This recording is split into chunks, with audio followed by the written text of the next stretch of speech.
Chernobyl Meltdown. There is a city in northern Ukraine where the Ferris wheel never gave a single ride. Pripyat was built to house the workers of the Chernobyl nuclear power plant, and on April 27, 1986, every one of its 49,000 residents was loaded onto buses and told they would be back in 3 days. Nobody ever came back. The night before, a crew of engineers ran a safety test on reactor number 4. They wanted to know if the turbines could generate enough power to keep coolant pumps running during a blackout. To make the test work, they disabled the automatic shutdown system, pulled out nearly all the control rods, and pushed the reactor into a condition so unstable that even the operators knew something felt wrong. At 1:23 in the morning, power spiked to roughly 100 times the reactor's intended maximum in less than a second. A steam explosion launched the 1,000-ton reactor lid into the air like a coin. A second blast followed, ripping the building open and hurling chunks of radioactive graphite across the compound. Firefighters arrived within minutes. Nobody told them the debris glowing on the ground was reactor core. They picked it up with their hands. Several were dead within weeks, their bodies breaking down at the cellular level from radiation doses that measured in the thousands of Roentgens. Meanwhile, the Soviet government said nothing. 36 hours passed before Pripyat was evacuated. The outside world only learned something had happened when Swedish scientists detected abnormal radiation levels drifting across Scandinavia over 1,000 kilometers away. 350,000 people were eventually displaced. The exclusion zone still stretches across 2,600 square kilometers of forest and abandoned villages. Wild animals roam through empty apartment blocks. Cleanup has cost over $235 billion across 4 decades and is nowhere near finished. The men who ran that test were not incompetent. They were operating inside a system where questioning orders was more dangerous than a nuclear meltdown. Every safety override that night was approved by someone afraid of the person above them. Challenger explosion. The night before launch, an engineer named Roger Boisjoli sat at a conference table and begged his managers not to let the shuttle fly. He had the data. He had the photographs. He had years of documentation showing that the rubber O-ring sealing the rocket boosters grew stiff and unreliable in cold weather. The forecast for Cape Canaveral the next morning was 36 degrees Fahrenheit. His managers overruled him. 73 seconds after liftoff, 7 people were dead. On January 28, 1986, the Space Shuttle Challenger broke apart over the Atlantic Ocean. Among the crew was Krista McAuliffe, a high school teacher from New Hampshire, selected from over 11,000 applicants to become the first private citizen in space. Millions of schoolchildren watched the launch live on classroom televisions. When the vehicle disintegrated, it did not explode in the traditional sense. The external fuel tank ruptured and aerodynamic forces tore the orbiter apart at twice the speed of sound. The crew cabin, largely intact, fell for 2 minutes and 45 seconds before slamming into the ocean at over 200 miles per hour. 3 emergency oxygen packs had been manually activated, which means at least some crew members were conscious during the fall. The O-ring that failed was about as thick as a pencil. It sat in a joint on the right solid rocket booster, and its job was to contain 3,000-degree combustion gases. Morton Thiokol, the company that made the boosters, had documented O-ring erosion on previous flights. Each time it happened without catastrophe, NASA absorbed the anomaly as normal. Engineers even had a term for this process. They called it normalization of deviance. A known defect gets reclassified as an acceptable risk because nothing bad has happened yet. Boisjoli never recovered. He left the aerospace industry and spent the rest of his life speaking at engineering schools, telling students that their technical conclusions mean nothing if they cannot force the people making decisions to actually listen. NASA fixed the O-ring joint after Challenger, but the deeper problem, a culture that treated dissent as inconvenience, killed 7 more people 17 years later on Columbia. Titanic's Iceberg. Frederick Fleet was squinting into total darkness from the crow's nest of the RMS Titanic on the night of April 14, 1912. No moon, no wind. The Atlantic was so still it looked like black glass, which was actually terrible for spotting icebergs because there were no waves breaking white against them. Fleet had no binoculars. The locker that held them was locked, and the key was in the pocket of an officer who had been reassigned before departure. At 11:40 p.m., Fleet saw a dark shape dead ahead. He rang the bell 3 times and called the bridge. The iceberg was about 500 meters away. At the speed the ship was moving, the crew had less than 40 seconds. The Titanic had received at least 6 ice warnings by radio that day. Captain Edward Smith acknowledged some and did not slow down. The ship was running at 22 knots through a known ice field because arriving on schedule mattered more than caution. First Officer Murdoch ordered a hard turn to port. The ship responded too slowly. The iceberg did not smash into the bow like in the movies. It scraped along the starboard side below the waterline, buckling hull plates and popping rivets across a stretch of roughly 90 meters. Water poured into 6 of 16 watertight compartments. The ship could float with 4 flooded, not 6. What followed was a masterclass in compounding failures. The Titanic carried 20 lifeboats, enough for about half the people on board. The British Board of Trade had last updated lifeboat regulations in 1894, when the biggest ships were a fraction of the Titanic's tonnage. Officers launched boats partially empty because they feared the davits would snap under full weight. Lifeboat number 1 left with 12 people in a vessel built for 40. Third-class passengers were held below decks by locked gates, while first-class passengers were escorted topside. Over 1,500 people went into water that was 28 degrees Fahrenheit. Hypothermia kills in about 15 minutes at that temperature. The builders at Harland and Wolff had marketed the Titanic as practically unsinkable, and the White Star Line leaned into that language so aggressively that it became received fact. The result was a ship designed with supreme confidence and operated with supreme carelessness. Speed was not reduced, warnings were not heeded, lifeboats were not filled. The Titanic did not sink because of an iceberg.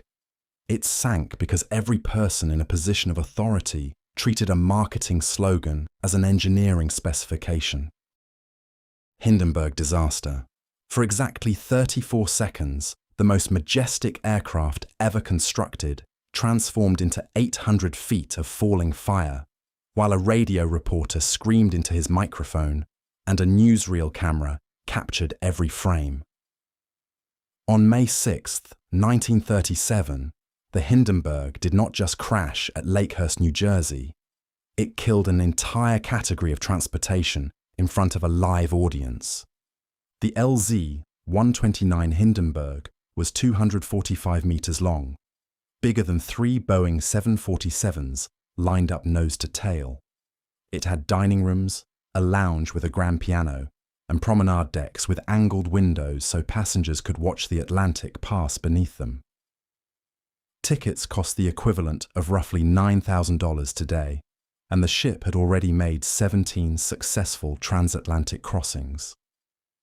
On this flight from Frankfurt, it carried 36 passengers and 61 crew. Thunderstorms delayed the landing by hours. At 7:25 p.m., as ground crews grabbed the mooring lines, witnesses saw a small flicker of light near the upper tail fin. The hydrogen ignited. 7 million cubic feet of gas went up in a cascading wall of flame that consumed the entire airship before it hit the ground. 62 of the 97 people aboard survived, mostly by jumping from the gondola windows. The dead included 13 passengers and 22 crew members, along with one ground worker. What made the Hindenburg unique among disasters was not the body count, which was relatively small, but the media footprint. Herbert Morrison's radio recording, with his voice breaking mid-sentence, played in homes across America. Newsreel footage ran in cinemas worldwide within days. The Hindenburg became the first catastrophe experienced by a mass audience in something close to real time. Germany knew hydrogen was dangerous. They had wanted to use helium, which is inert and cannot burn. But the United States held a near monopoly on the global helium supply and had passed the Helium Control Act specifically to restrict exports. Washington did not trust the Nazi government, and with good reason. So the Zeppelin company chose to fly with hydrogen because the alternative was grounding the fleet entirely. A single American export policy, born from justified political distrust, forced a flammable gas into 7 million cubic feet of aircraft and turned one bad landing into the extinction of commercial airship travel worldwide. Bhopal Gas Leak. At roughly midnight on December 3, 1984, a pesticide plant owned by Union Carbide released a cloud of methyl isocyanate gas over the sleeping city of Bhopal, India. People woke up choking, blind, unable to understand why their lungs were on fire. Parents grabbed children and ran into streets already filled with white fog.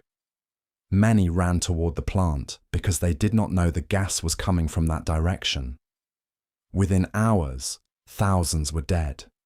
The final toll, accumulated over years of slow poisoning, is somewhere between 16 and 25,000 people. It remains the deadliest industrial disaster in human history, and the man responsible died in his Connecticut home without ever facing trial. The plant stored methyl isocyanate in large underground tanks. That night, water entered tank 610, triggering a violent exothermic reaction. Pressure built. The gas had to go somewhere. In a properly functioning facility, 3 separate safety systems would have intervened. The refrigeration unit that kept the chemical cool had been shut off 5 months earlier because managers decided the electricity cost was not justified. The gas scrubber, designed to neutralize any leaked chemical before it reached the atmosphere, was undersized for the tank capacity and was not operational. The flare tower, the final failsafe meant to burn off escaping gas at high altitude, was disconnected for maintenance. 3 layers of protection, 3 independent decisions to save money, 3 zeros where there should have been safeguards. The gas is heavier than air. It rolled along the ground through Bhopal's densely packed neighborhoods, settling into low-lying areas where the poorest communities lived. People who lay down to rest or who fell while running inhaled the highest concentrations. Over 500,000 people were exposed. Survivors developed chronic lung disease, blindness, neurological damage, and immune disorders that persisted for decades. Children born to exposed mothers showed elevated rates of birth defects. The factory grounds were never fully decontaminated. Soil and groundwater testing conducted 40 years after the disaster still shows toxic contamination. Union Carbide Chief Executive Officer Warren Anderson flew to Bhopal and was arrested on arrival, then released on bail within hours and allowed to leave the country. He never returned to India. In 1989, Union Carbide settled with the Indian government for $470 million. Divided across the estimated victims, that works out to roughly $500 per person poisoned. Anderson was declared a fugitive by Indian courts in 2009. He died at home in Vero Beach, Florida in 2014 at the age of 92. Dow Chemical, which later acquired Union Carbide, has consistently refused to accept liability for the ongoing contamination. Bhopal is not a story about an industrial accident. It is a story about what happens when poisoning poor people in a developing country costs less than installing safety equipment.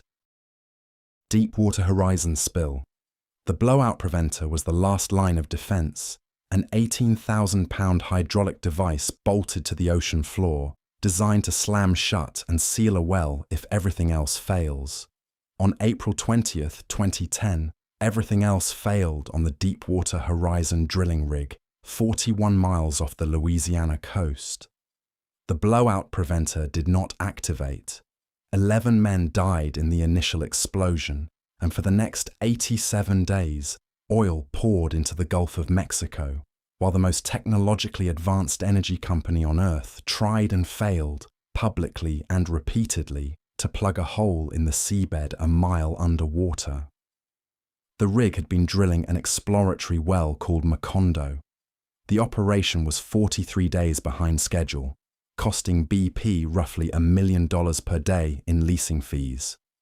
On the afternoon of the blowout, a pressure test on the well showed abnormal readings. Multiple interpretations were possible. The crew chose the one that let them keep working. At 9:45 p.m., a column of methane gas erupted up the drill pipe, expanded explosively as it hit surface pressure, and ignited. The rig burned for 36 hours before sinking, dragging the riser pipe down and leaving the broken wellhead gushing crude directly into the sea from 5,000 feet below the surface. 4.9 million barrels of oil escaped before the well was finally capped in mid-July. That is roughly 210 million gallons, enough to fill over 300 Olympic swimming pools every day for 3 months. The slick spread across 57,000 square miles. Over 1,300 miles of coastline from Texas to Florida were contaminated. Scientists documented the deaths of over 8,000 birds, nearly 2,000 sea turtles, and uncounted fish and marine invertebrates, though these were only the carcasses recovered. The actual mortality was orders of magnitude higher. The Gulf's herring population collapsed. Shrimpers and oystermen lost entire seasons. Tourism revenue across 5 states cratered.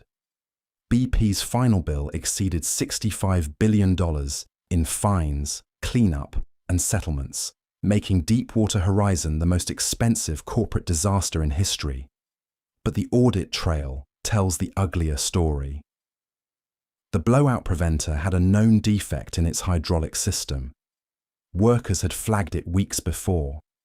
The rubber seal inside the device, called an annular element, was damaged and leaking. BP's own risk analyses had identified the Macondo well as high risk. None of this changed the schedule. The rig was behind, and every day of delay cost money that someone had to justify to someone above them.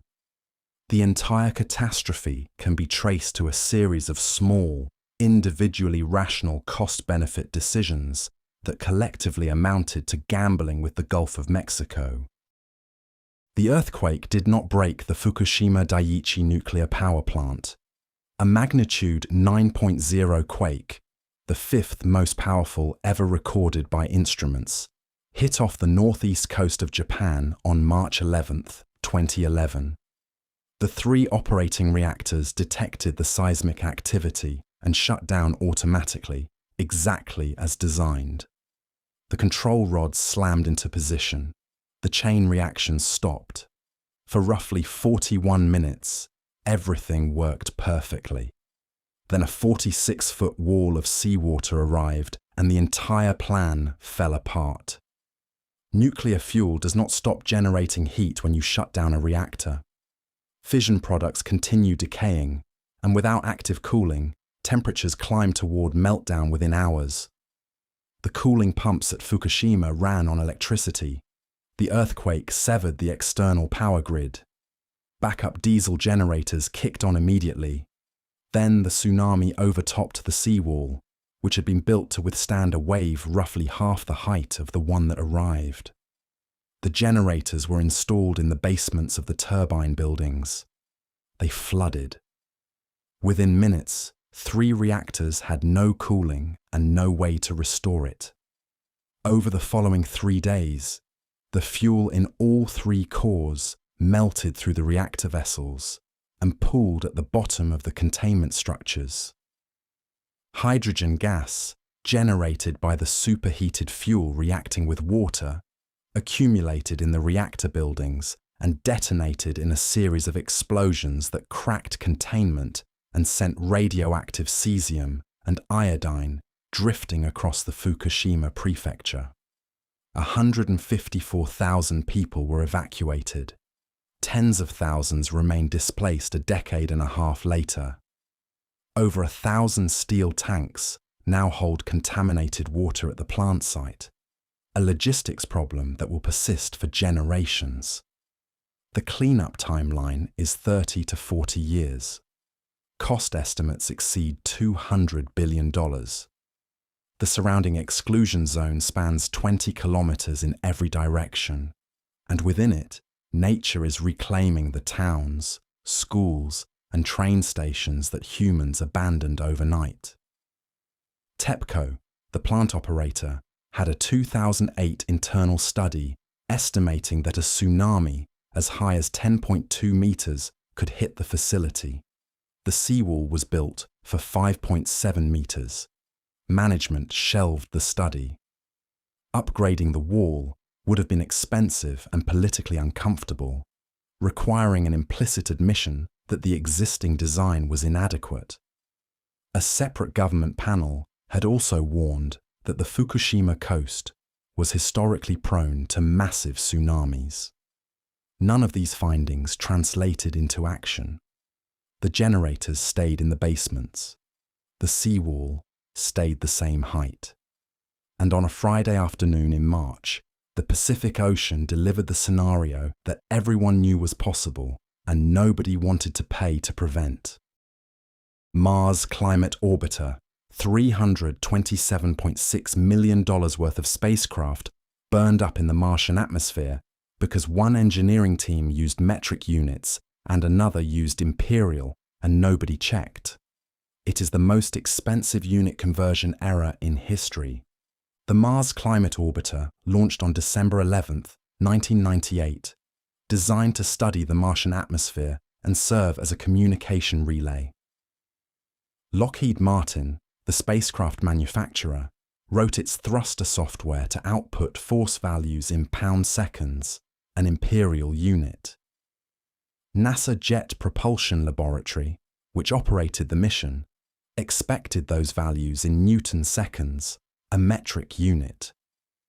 1 pound of force equals roughly 4.45 newtons.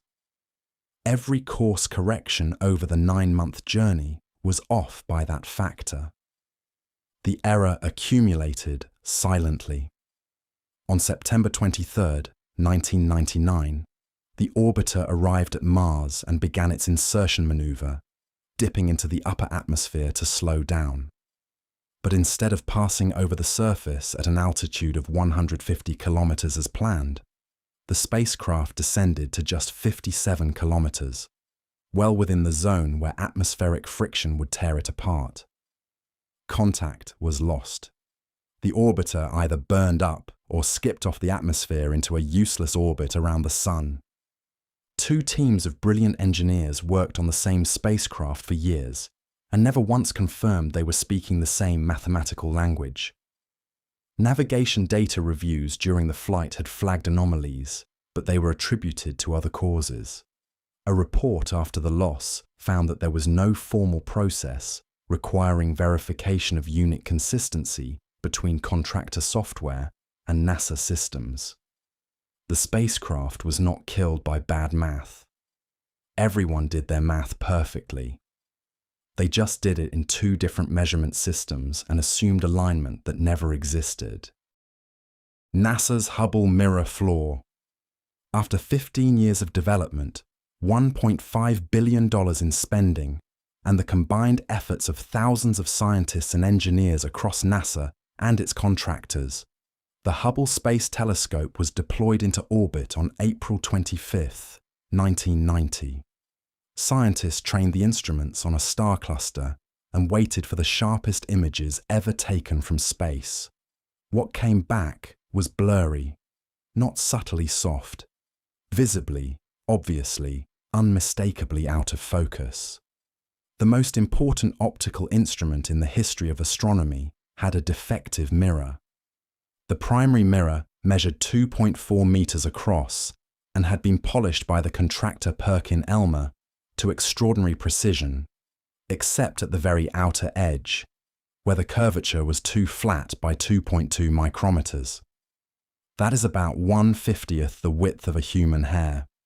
It is also roughly the distance between a telescope that works and a telescope that cannot focus light into a clean point. The condition is called spherical aberration, and it meant that Hubble could not produce the diffraction-limited images it had been built to deliver. For a project that had been sold to Congress and the public as the future of space science, the flaw was catastrophic. The root cause was a testing device called a null corrector, a precision optical instrument used during manufacturing to verify the mirror's shape. A tiny spacer inside the null corrector was off by 1.3 millimeters. This error caused the device to certify the mirror as perfect when it was not. Other quality control tests performed during production had actually detected the aberration, but Perkin-Elmer's engineers trusted the null corrector above all else. When their primary tool contradicted independent measurements, they discarded the independent measurements, confirmation bias, applied at the nanometer scale. In December 1993, astronauts aboard the Space Shuttle Endeavour installed CoStar, a set of corrective optics that functioned like a pair of contact lenses for the telescope. The fix worked. Hubble went on to transform astrophysics, measuring the expansion rate of the universe, detecting supermassive black holes, imaging deep fields containing galaxies billions of light-years away. It became arguably the most productive scientific instrument ever built. But for 3 years, the most advanced eye humanity had ever aimed at the cosmos wore the wrong prescription because one team trusted their instrument more than reality. Y2K Panic. On January 1st, 2000, the world woke up and nothing exploded. Planes did not fall from the sky. Banks did not erase their records. Power grids held. Traffic lights worked. Within weeks, Y2K became a punchline, the dumbest overreaction in modern memory, a $300 billion global freakout over a computer bug that turned out to be nothing. Except it was not nothing. It was one of the largest and most successful emergency engineering efforts in history, and the reward for pulling it off was being ridiculed for having bothered. The bug was not a myth. In the 1960s and 70s, computer memory was prohibitively expensive. Programmers saved bytes wherever they could, and one of the most common shortcuts was representing years with 2 digits instead of 4. 99 instead of 1999. It worked fine for decades, until the calendar was about to roll over to a year that those 2-digit systems would interpret as 1900. Banking software, power grid controllers, air traffic management systems, military command networks, hospital monitoring equipment, and government databases across the world ran on legacy code built with this shortcut. The systems were not obscure. They were the backbone of modern civilization, and they were scheduled to misread the dates simultaneously. Starting in the mid-90s, governments and corporations launched a remediation effort of staggering scope. The United States alone spent over $100 billion. banks audited billions of lines of COBOL, many written by programmers who had since retired or died. Utility companies tested every embedded system in every substation. Airlines recertified avionics software. Military planners gamed out scenarios where weapon systems misinterpreted the date. Entire teams of COBOL programmers were pulled out of retirement because younger developers had never touched the language. Countries that invested heavily, the US, UK, Australia, and much of Western Europe, experienced virtually no failures. Countries that invested less saw scattered breakdowns in smaller systems. Y2K worked. The fix was deployed globally, on schedule, across millions of systems, in a coordinated effort that had no historical precedent. And because it worked, because the catastrophe was averted rather than survived, the public concluded the threat had been fake. Prevention is invisible. When the bridge does not collapse, nobody thanks the engineer who inspected it. When the pandemic does not spread, nobody credits the quarantine. Y2K cost the global economy over $600 billion in direct remediation spending, and the result was so seamlessly successful that the effort was rebranded as hysteria by the people it protected. Lehman Brothers collapse. Dick Fuld had a nickname on Wall Street. They called him the Gorilla, partly for his aggressive deal-making and partly for the way he stared down anyone who questioned him. In the summer of 2008, analysts, journalists, and even his own executives tried to warn him that Lehman Brothers was sitting on a mountain of assets that were rapidly becoming worthless. Fuld told them the firm was fine. On September 15, 2008, Lehman Brothers filed the largest bankruptcy in American history, and within weeks, the entire global financial system was in free fall. Lehman had gorged itself on subprime mortgages throughout the mid-2000s. The strategy was simple and spectacularly reckless. Buy enormous volumes of risky home loans, bundle them into mortgage-backed securities, assign them misleading credit ratings, and sell them to investors worldwide. At its peak, the firm held over $600 billion in assets, a huge portion tied directly to the American housing market. When home prices started falling in 2007, the value of those holdings cratered. Lehman reported quarterly losses that grew each period. Fuld publicly insisted the firm was adequately capitalized while privately begging Bank of America and the Korean Development Bank for a buyout. Both walked away.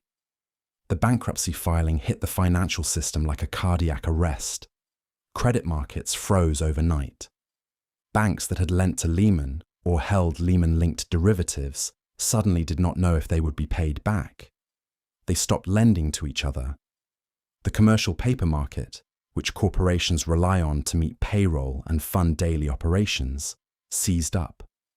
Money market funds that held Lehman debt broke the buck, meaning investors lost principal in a vehicle marketed as virtually risk-free.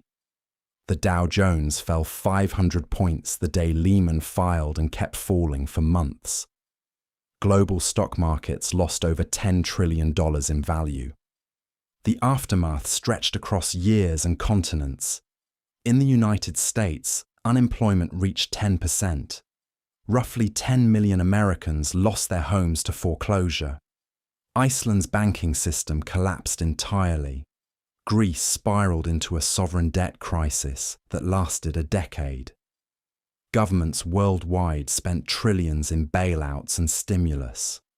The Federal Reserve cut interest rates to essentially zero and held them there for 7 years. And Dick Fuld, the man who insisted everything was fine while his firm loaded up on toxic assets, walked away with an estimated $500 million in pre-crash compensation. He never faced criminal charges. Not one senior Lehman executive did. Enron Fraud. For 6 straight years, Fortune magazine named Enron the most innovative company in America. Wall Street analysts competed to assign the highest price targets. Business school professors taught Enron's model as the future of the energy industry. At its peak, the company was valued at over $70 billion. Then, in the autumn of 2001, the whole thing disintegrated in a matter of weeks. And it turned out that the most innovative thing about Enron was how creatively it had been lying. The architecture of the fraud was almost admirable in its complexity. Chief Financial Officer Andrew Fastow constructed a web of over 3,000 special-purpose entities, shell companies with names like LJM and Chuco that existed for one purpose. They absorbed Enron's debt and manufactured the appearance of revenue. Fastow personally controlled several of these entities and used them to funnel tens of millions of dollars to himself, a detail his bosses either did not know about or chose not to investigate. Arthur Andersen, one of the 5 largest accounting firms on Earth, signed off on these arrangements for years, earning roughly $1 million per week in combined audit and consulting fees from Enron. When the house of cards started wobbling, Andersen employees shredded documents by the truckload. In October 2001, Enron disclosed a $618 million quarterly loss and quietly revealed it had overstated earnings by nearly $600 million over the previous 4 years. The stock, which had traded above $90, was below $1 within weeks. On December 2nd, the company filed for bankruptcy. 20,000 people lost their jobs. Thousands of employees who had been encouraged to hold Enron stock in their retirement accounts watched their life savings vanish. The pension fund, heavily weighted toward company shares, became worthless overnight. Chief Executive Officer Jeffrey Skilling got 24 years, later reduced to 14. Fastow served 6. Chairman Ken Lay was convicted on multiple counts, but died of a heart attack before sentencing, which legally vacated his conviction. Arthur Andersen, 85,000 employees strong, was found guilty of obstruction of justice and effectively ceased to exist, though the Supreme Court later overturned the conviction on narrow grounds. The conviction did not matter by then. The firm was already dead. What Enron exposed was not just one rotten company. It was the failure of every institution that was supposed to catch the rot. Auditors audited nothing. Analysts analyzed nothing. Regulators regulated nothing. The entire system of corporate oversight was a performance, and Enron was the company that proved it. Theranos Scam.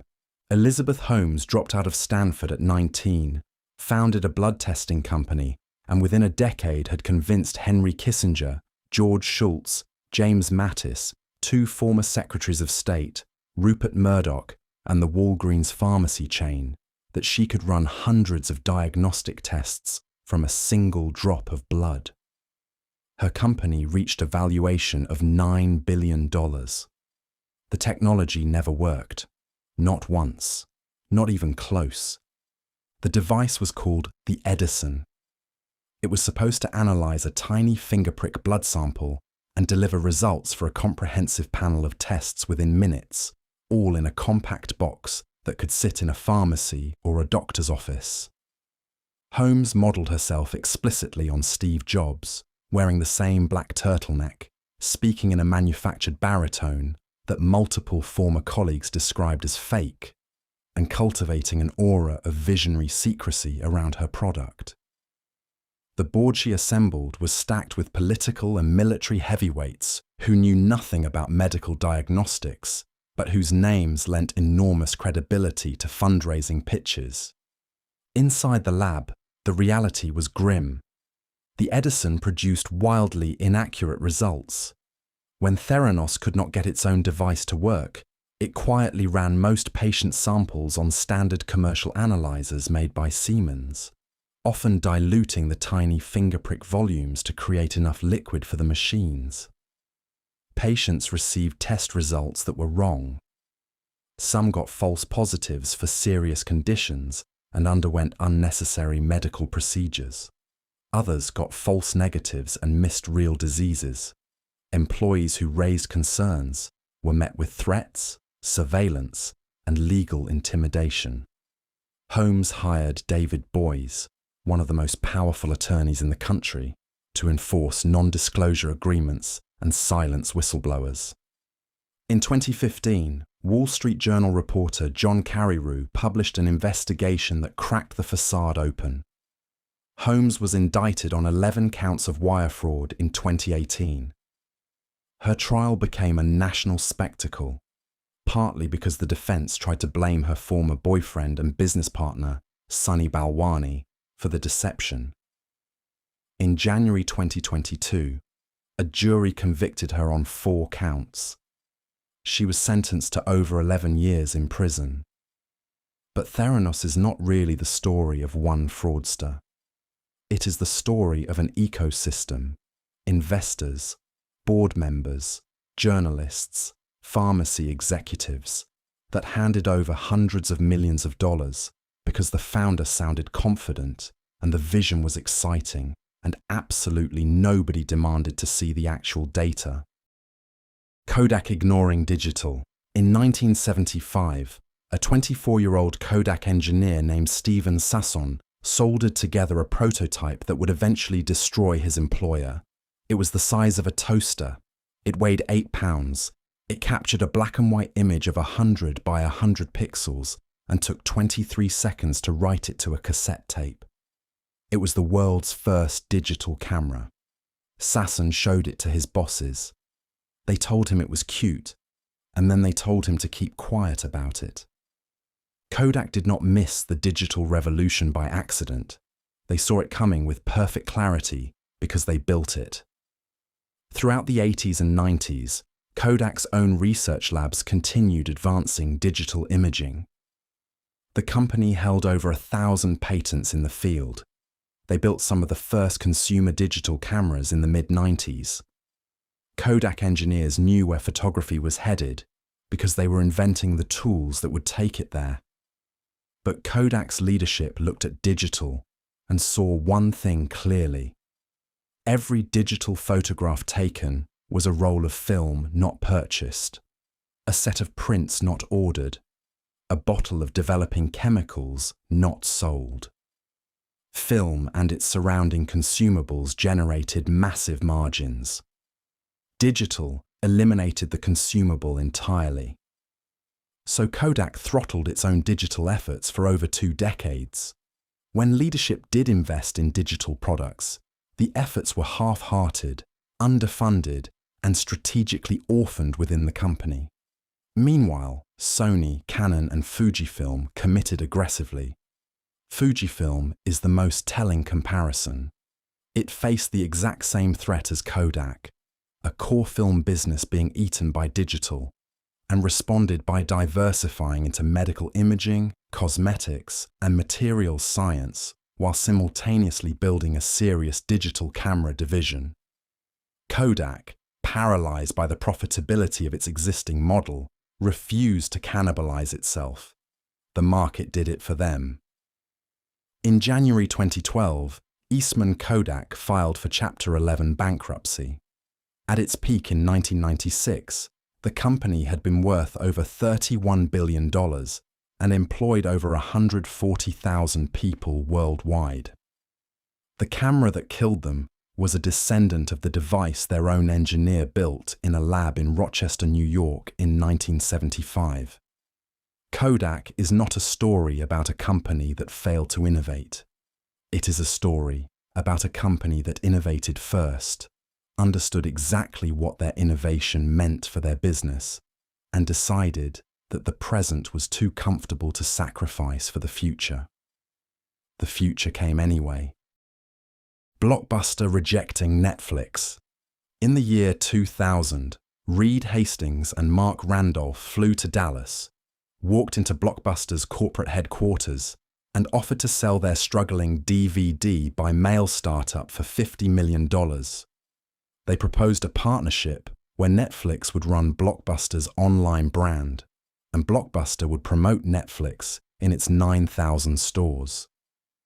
Blockbuster Chief Executive Officer John Antioco and his team reportedly found it difficult not to laugh. Netflix at the time had about 300,000 subscribers and was hemorrhaging cash. Blockbuster had 65 million registered customers and $6 billion in annual revenue. The meeting lasted about an hour. Hastings and Randolph flew home with nothing. The thing Blockbuster could not see past was late fees. The company charged customers penalties for returning movies after their due date, and this single revenue line generated roughly $800 million a year, about 16% of total revenue. The late fee was both Blockbuster's greatest financial asset and its greatest strategic weakness, because it was the exact customer pain point that Netflix and later Redbox were designed to eliminate. Blockbuster's entire business model required customers to make trips to physical stores, pick titles from available inventory, and return them on time or pay extra. Netflix required none of this. To their credit, Blockbuster was not completely asleep.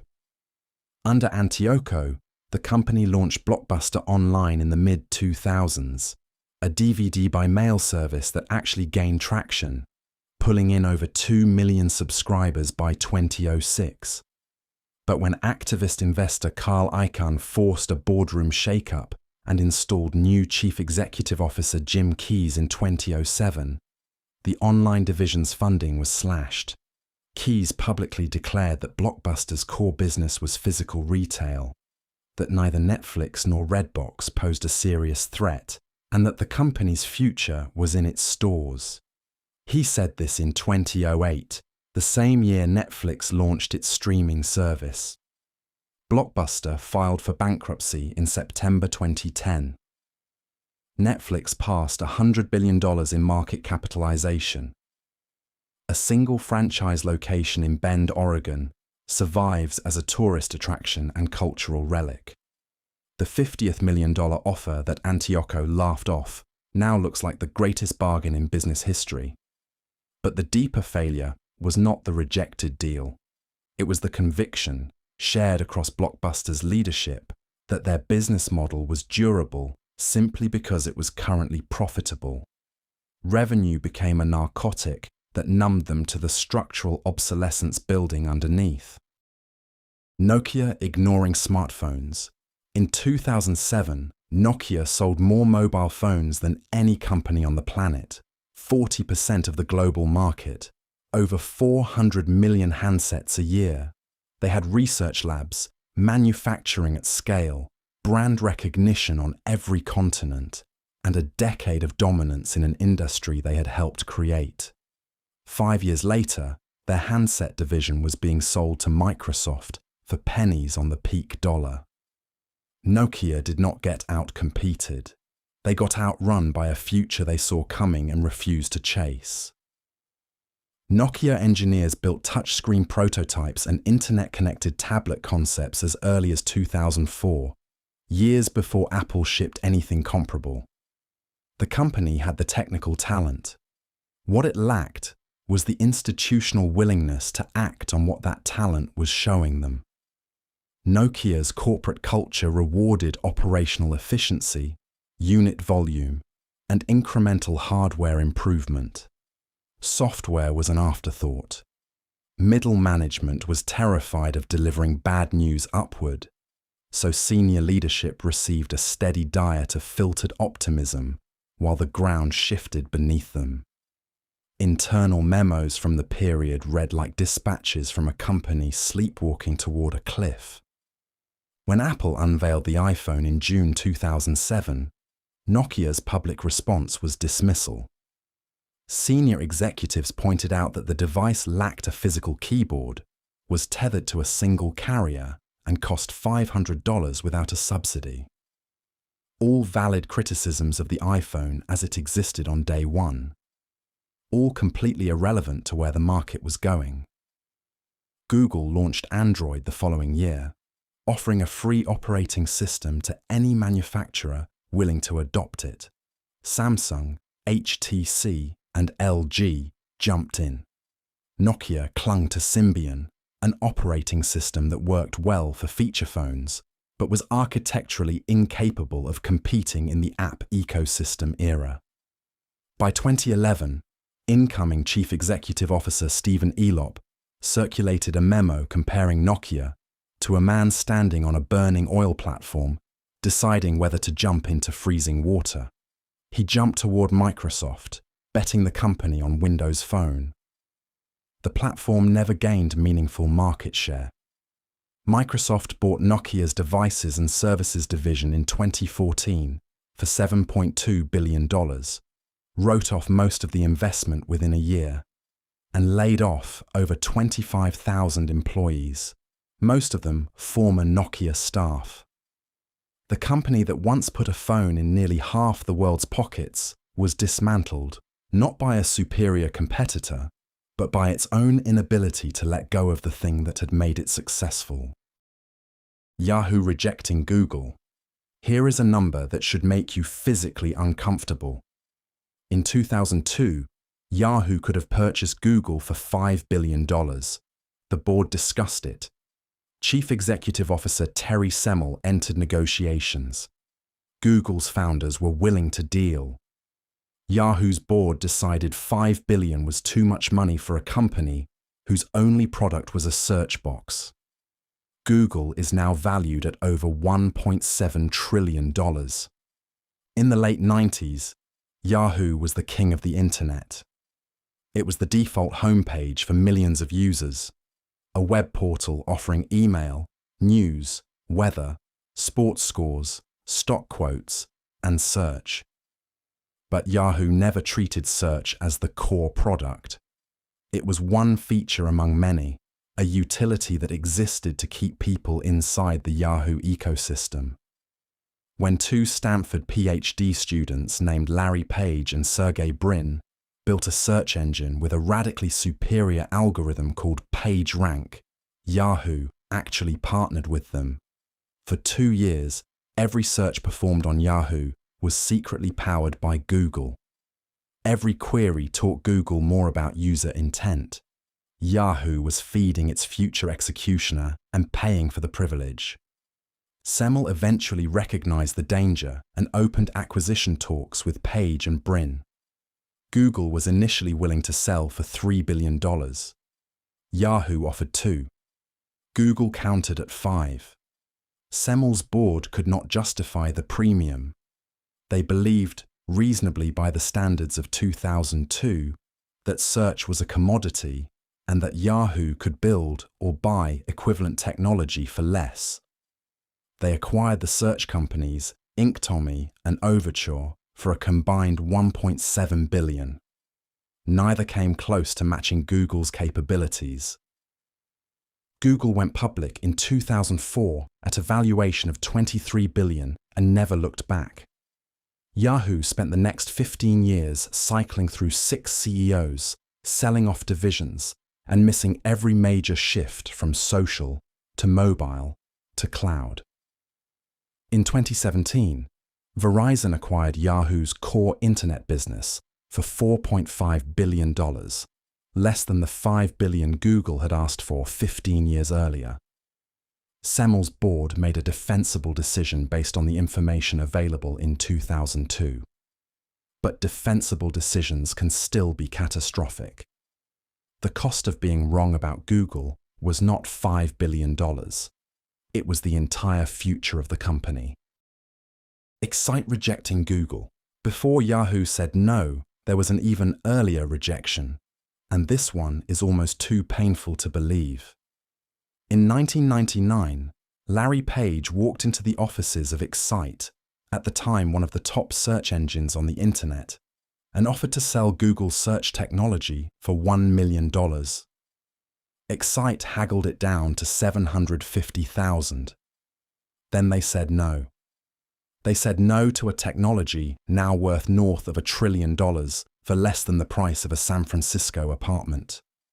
Excite was a web portal competing with Yahoo, Lycos, and Alta Vista. Its strategy was built around being a sticky destination site, a place where users would spend time reading content, clicking links, and viewing advertisements. Search was a means to an end. Get them to the site, show them ads, keep them browsing. When Page demonstrated Google's search algorithm, which returned dramatically better and more relevant results. Excite Chief Executive Officer George Bell reportedly identified the core problem immediately, but drew exactly the wrong conclusion. Better search results meant users found what they wanted faster. Finding things faster meant they left Excite sooner. Leaving sooner meant fewer page views and fewer ad impressions. Bell rejected Google specifically because the technology was too effective. Venture capitalist Vinod Khosla, who had connections to both Page and Bell, brokered the negotiations and personally pushed Bell to take the deal. According to Khosla's later accounts, the final price had been walked down from $1 million to $750,000 to make it irresistible. Bell still refused. His business model measured success in time on site, and a search engine that actually solved the user's problem was a threat to that metric. Excite merged with broadband provider At Home in a deal valued at billions, rebranded as Excite at Home, and filed for bankruptcy in 2001. The combined entity's remains were sold off for almost nothing. Google went on to become the single most dominant gateway to the internet, processing over 8.5 billion searches per day. Bell's logic was internally consistent. Better search did reduce time on site. What he failed to understand was that users do not owe you their time, and that a business model built on making people's experience worse was already dying. He just could not see it because the revenue was still coming in. Decca rejecting the Beatles. On New Year's Day, 1962, 4 young men from Liverpool loaded their equipment into a van and drove 200 miles through snow to Decca Record Studios in London. They were nervous, playing in an unfamiliar room on unfamiliar equipment, and the 15-song audition tape they recorded that morning was far from their best work. A Decca executive named Dick Rowe listened to the recordings, weighed them against another act he was considering, and passed. He reportedly told the band's manager, Brian Epstein, that guitar groups were on the way out. The 4 musicians were John Lennon, Paul McCartney, George Harrison, and Pete Best. They were the Beatles. Rowe was choosing between the Beatles and Brian Poole and the Tremolos, a group from Dagenham, much closer to London. The Tremolos were cheaper to work with, easier to get into the studio, and played a style that fit comfortably within the current pop landscape. The Beatles were an unknown quantity from a city that the London music establishment did not take seriously. Their sound was raw, their stage presence was unpolished compared to their later work, and the audition tape, by the band's own admission, did not capture what made them special in a live setting. On its face, the decision was not insane. Rowe picked the safer bet. Epstein spent the next months getting rejected by Pi Records, Philips, Columbia, and HMV. He was running out of labels. Finally, George Martin at Parlophone, a small EMI subsidiary that mostly released comedy records and novelty music, agreed to sign them. Martin turned out to be the perfect collaborator, a trained classical musician with the technical skill to translate the band's raw energy into studio recordings that were both experimental and commercially explosive. Within 12 months, the Beatles had the #1 single in Britain. Within 24 months, they had conquered America. By the end of the decade, they had sold over 600 million records. Rowe partially redeemed himself in 1963 by signing the Rolling Stones, reportedly on a recommendation from George Harrison himself. But the Decca rejection endures because it crystallizes a universal pattern in gatekeeping. The people whose job is to spot talent are often the worst at recognizing it when it does not look like what already exists. Rowe was not incompetent. He was applying yesterday's pattern recognition to tomorrow's phenomenon. Guitar groups were on the way out. The Beatles were not a guitar group. They were something that had no category yet, and that is precisely why a man paid to spot the next big thing could not see them standing right in front of him. New Coke launch. In April 1985, the Coca-Cola Company did something that no sane observer thought possible. It killed the most popular soft drink on Earth. Deliberately. Based on data. 200,000 blind taste tests showed that consumers preferred a sweeter formula over the original Coca-Cola. The research was overwhelming. The decision was unanimous. The data was correct. And it was the worst product launch in American corporate history. Pepsi had been gaining market share for years through the Pepsi Challenge. A simple blind taste test where participants consistently chose Pepsi's sweeter flavor over Coke's sharper bite when given small sips. Coca-Cola's own internal testing confirmed the result. Their labs developed a new, sweeter formula and ran what was, at the time, the largest consumer taste test ever conducted.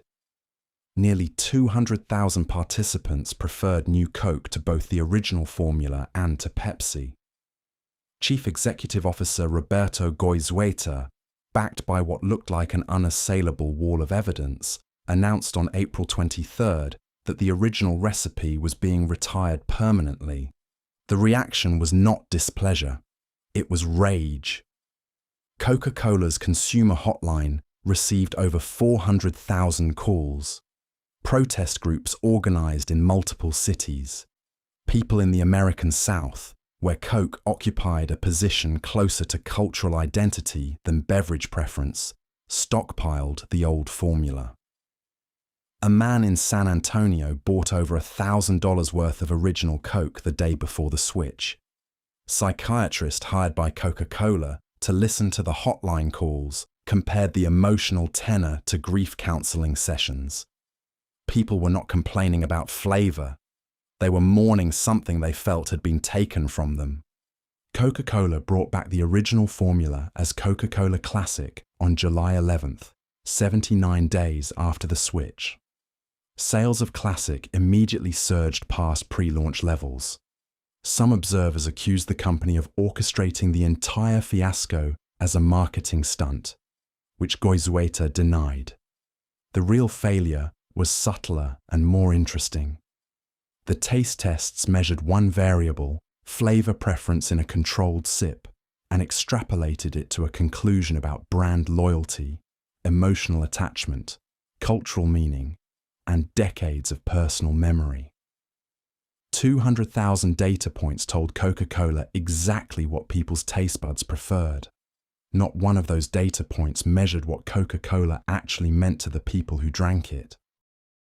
614,000 soldiers crossed the Niemen River into Russia on June 24, 1812.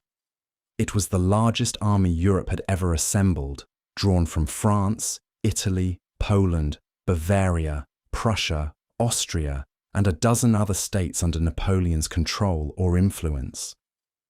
Fewer than 100,000 would make it back. Napoleon Bonaparte, the most brilliant military mind of his generation, marched his men into a country that simply refused to play the game he was designed to win. Napoleon needed a decisive battle. His entire strategic genius depended on concentrating overwhelming force at a single point and destroying the enemy army in one climactic engagement. The Russians understood this and denied it to him. Generals Barclay de Tolly and Bagration retreated eastward, burning crops, slaughtering livestock, poisoning wells, and leaving nothing behind. The French advanced through a landscape stripped of food, forage, and shelter. Supply wagons could not keep pace across roads that were alternately muddy and frozen. Horses died by the tens of thousands from lack of fodder. Dysentery, typhus, and exhaustion killed soldiers faster than any Russian bullet. Napoleon lost a third of his army before the first major battle was even fought. That battle came at Borodino on September 7th. It was a grinding frontal bloodbath with no flanking maneuvers and no finesse. Over 70,000 men fell in a single day, making it the deadliest 24 hours of the entire Napoleonic era. Both armies were shattered, but neither was destroyed. Napoleon took Moscow a week later and found it empty. The population had been evacuated. Fires, likely set deliberately, consumed large sections of the city. Napoleon sat in the ruins of the Kremlin for 5 weeks, waiting for Tsar Alexander I to send a surrender offer. Alexander sent nothing. He simply refused to negotiate. With winter closing in and his army starving, Napoleon ordered the retreat on October 19th. What followed was one of the great death marches in military history. Temperatures dropped to 30 below zero. Men froze solid overnight, where they collapsed. Cossack cavalry harassed the retreating columns daily.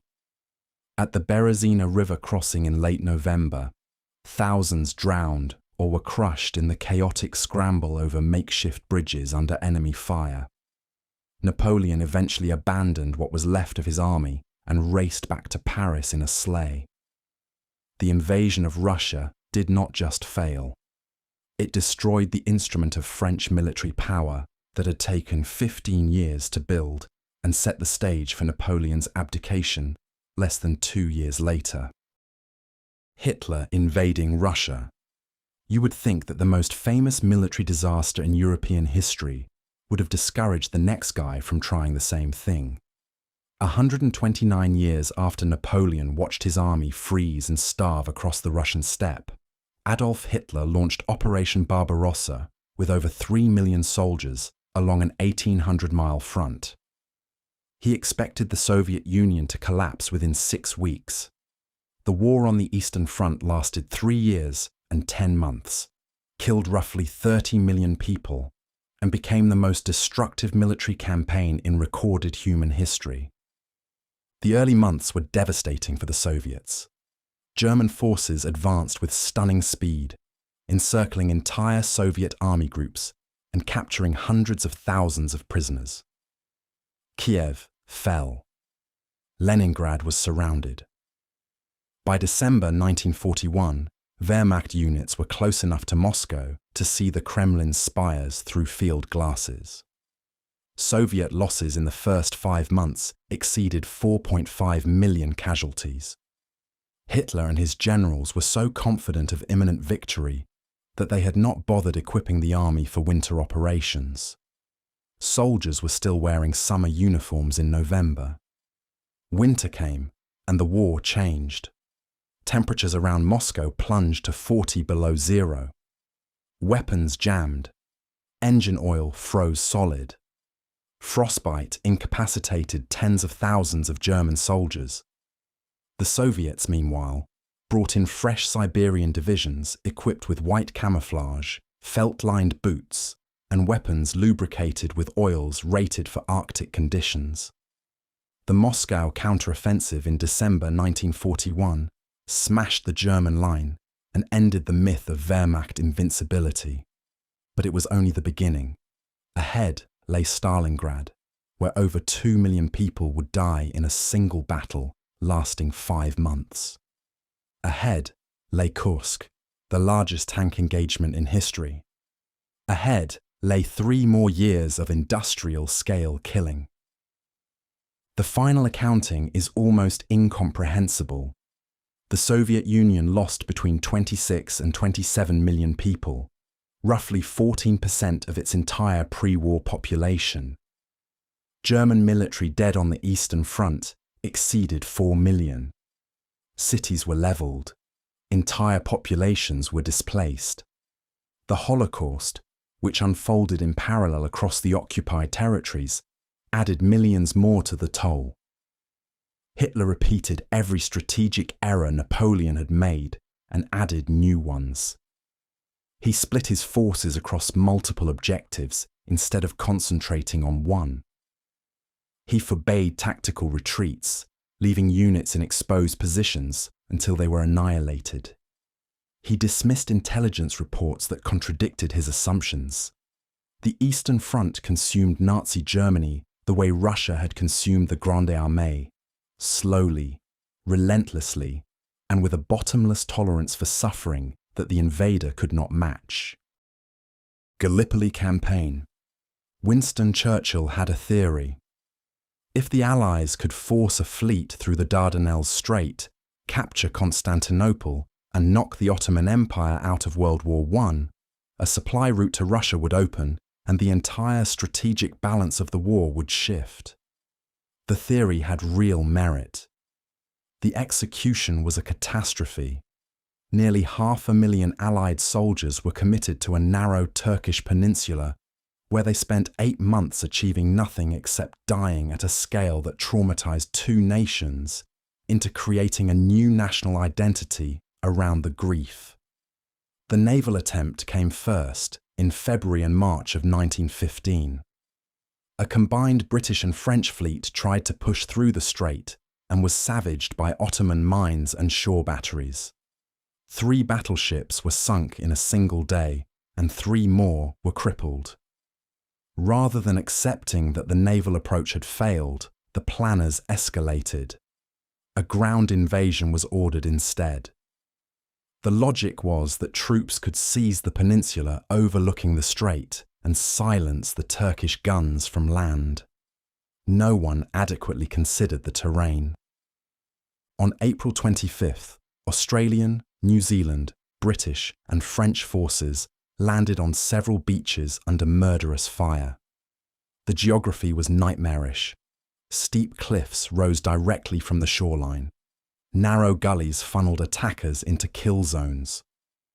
The Ottoman defenders, commanded by Mustafa Kemal, the officer who would later found the modern Turkish Republic, held the high ground and fought with a ferocity that stunned the Allied command.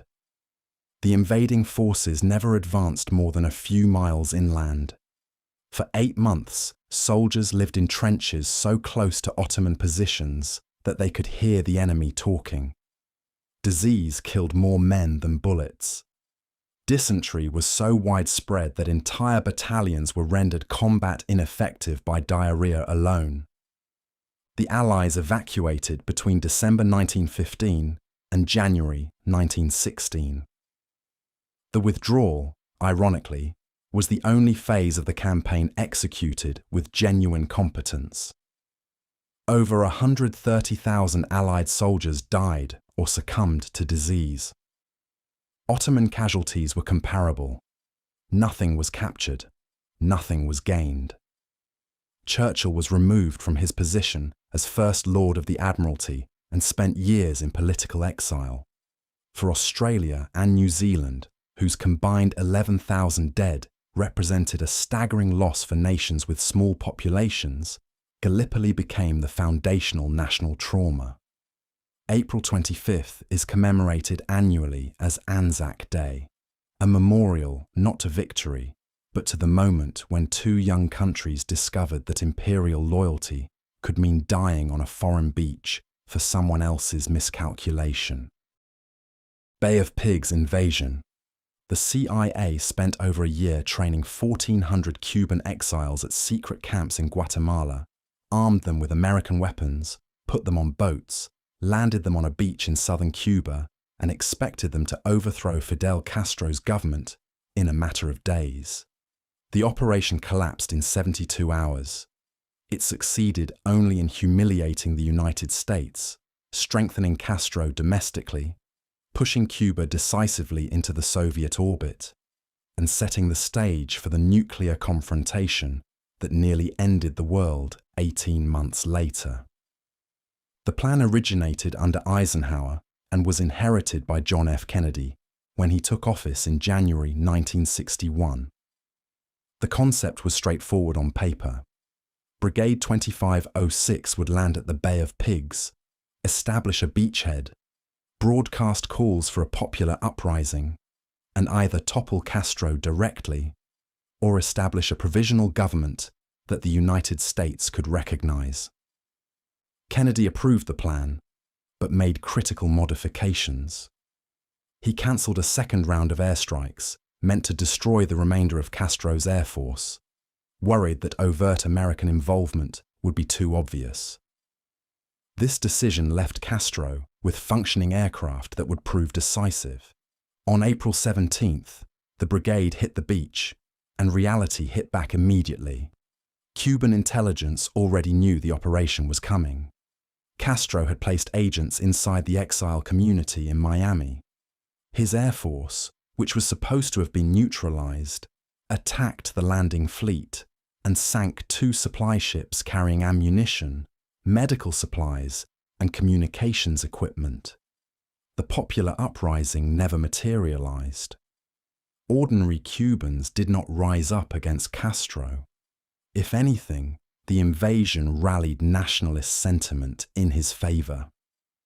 Castro personally directed the counterattack with roughly 20,000 troops and crushed the brigade within 3 days.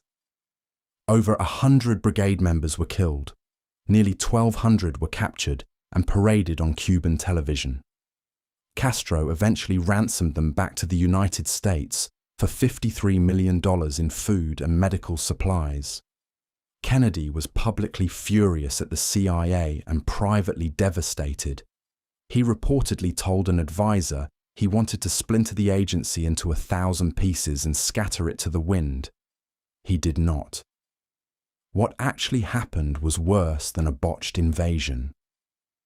The Bay of Pigs convinced Nikita Khrushchev that Kennedy was young and weak, which directly influenced the Soviet decision to place nuclear missiles in Cuba the following year.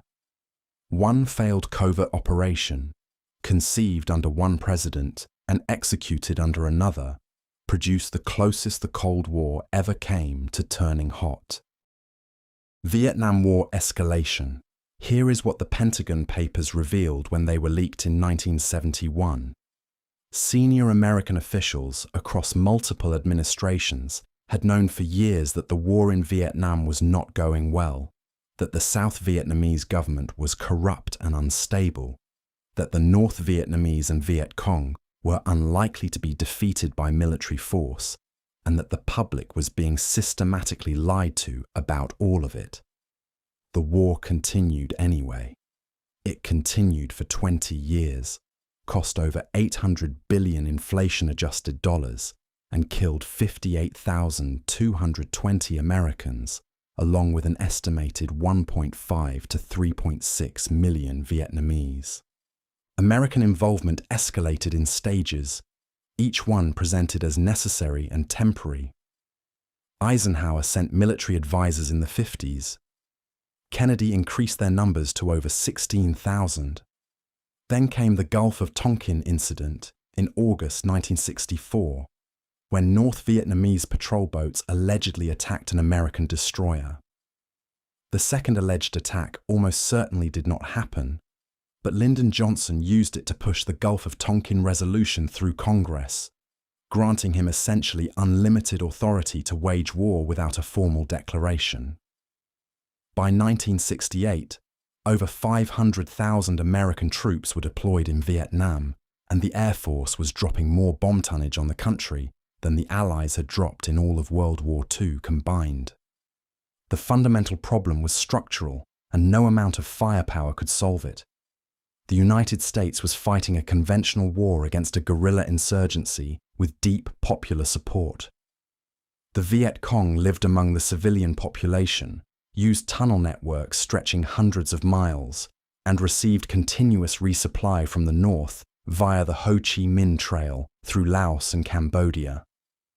The South Vietnamese government, the entity America was supposedly defending, was corrupt, authoritarian, and so unpopular that its own military staged repeated coups against its own leadership.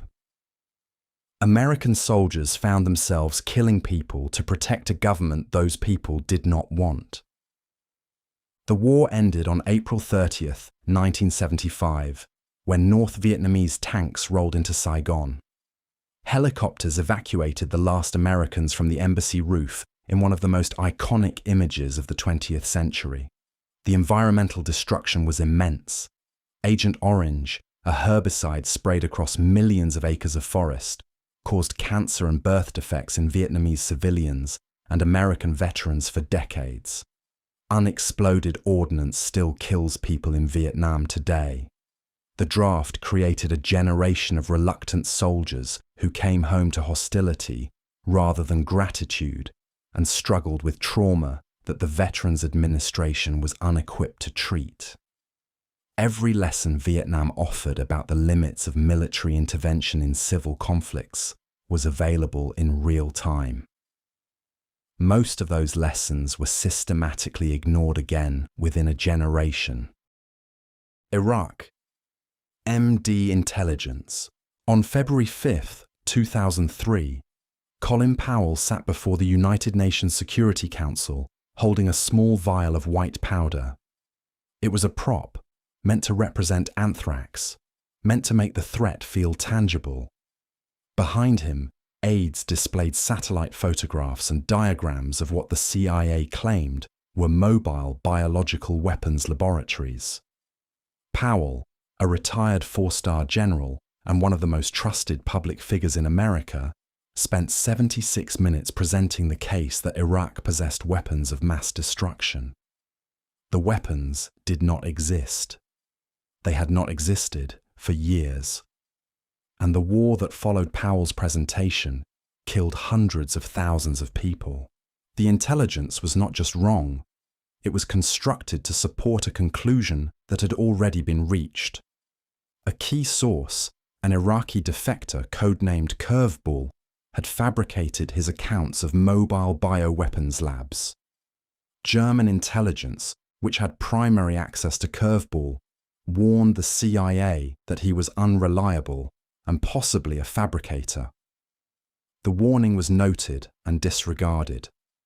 Claims that Iraq had sought to purchase yellowcake uranium from Niger were based on documents that turned out to be crude forgeries. The aluminum tubes cited as evidence of a centrifuge program were assessed by the Department of Energy's own experts as unsuitable for uranium enrichment. Dissenting views existed within the intelligence community. They were buried in footnotes and appendices where policymakers would not have to confront them. The invasion began on March 20, 2003. Baghdad fell in 3 weeks. The military victory was swift and efficient. Then came the occupation, and everything collapsed. Coalition Provisional Authority head Paul Bremer dissolved the Iraqi army, putting hundreds of thousands of armed, trained, and now unemployed men on the street with no income and a deep grievance. The insurgency that followed was brutal and protracted. Sectarian violence between Sunni and Shia communities spiraled into something close to civil war. No weapons of mass destruction were found. The Iraq Survey Group, tasked specifically with locating them, concluded in 2004 that Iraq had dismantled its programs years earlier. Estimates of Iraqi civilian deaths range from 150,000 to well over 500,000, depending on methodology and time horizon. Over 4,500 American service members were killed. The war's direct costs exceeded $2 trillion. Its regional consequences include the destabilization of Iraq, the rise of ISIS, the empowerment of Iran, and a refugee crisis that reached into Europe. Colin Powell later called his UN presentation a blot on his record that would follow him to the grave. It did. He died in October 2021. The intelligence failure was not an honest mistake by well-meaning analysts. It was a system in which the desired conclusion was set first, and the evidence was assembled afterward, with inconvenient contradictions discarded along the way. Treaty of Versailles. The men who wrote the treaty that ended World War I set out to build a peace that would last forever. It lasted 20 years. The terms they imposed on Germany were so punishing, so humiliating, and so economically devastating that they created the exact conditions needed for a vengeful demagogue to rise to power and start a war that killed 60 million people. The Treaty of Versailles did not prevent World War II. It manufactured the raw materials for it. Signed on June 28, 1919, the treaty forced Germany to accept sole responsibility for the war under Article 231, the so-called War Guilt Clause. Territorial losses stripped the country of 13% of its land and 10% of its population. Alsace-Lorraine returned to France. Parts of eastern Germany went to the newly reconstituted Poland. The military was limited to 100,000 soldiers. No air force, no submarines, no tanks.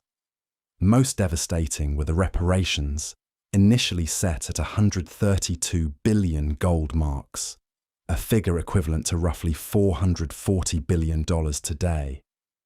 The intent was to make Germany pay for the war in a literal financial sense. The effect was to crush the German economy. By 1923, hyperinflation had made the German mark essentially worthless. Prices doubled every few days. A loaf of bread that cost 250 marks in January cost 200 billion by November. Workers were paid twice daily, so they could rush out and spend their wages before the money lost more value. Savings that had taken lifetimes to accumulate evaporated overnight. The middle class was obliterated. The Weimar Republic, Germany's fragile democratic experiment, struggled to maintain legitimacy while its citizens queued for bread with wheelbarrows full of banknotes that could not buy a meal. Adolf Hitler built his political career almost entirely on the rage that Versailles created. The treaty gave him a simple, emotionally devastating narrative. Germany had been betrayed by its own politicians, stabbed in the back, humiliated by foreign powers, and robbed of its rightful place in Europe. That narrative resonated because the economic suffering was visible in every household, and the shame of the War Guilt Clause burned in the national psyche. French Premier Georges Clemenceau had wanted Germany punished so severely it could never threaten France again. Marshal Ferdinand Foch, who commanded the Allied armies, looked at the treaty and said the opposite. "This is not peace," he observed. "It is an armistice for 20 years." He was off by 65 days. Treaty of Versailles.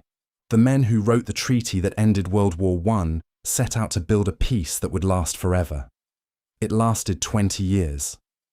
The terms they imposed on Germany were so punishing, so humiliating, and so economically devastating that they created the exact conditions needed for a vengeful demagogue to rise to power and start a war that killed 60 million people.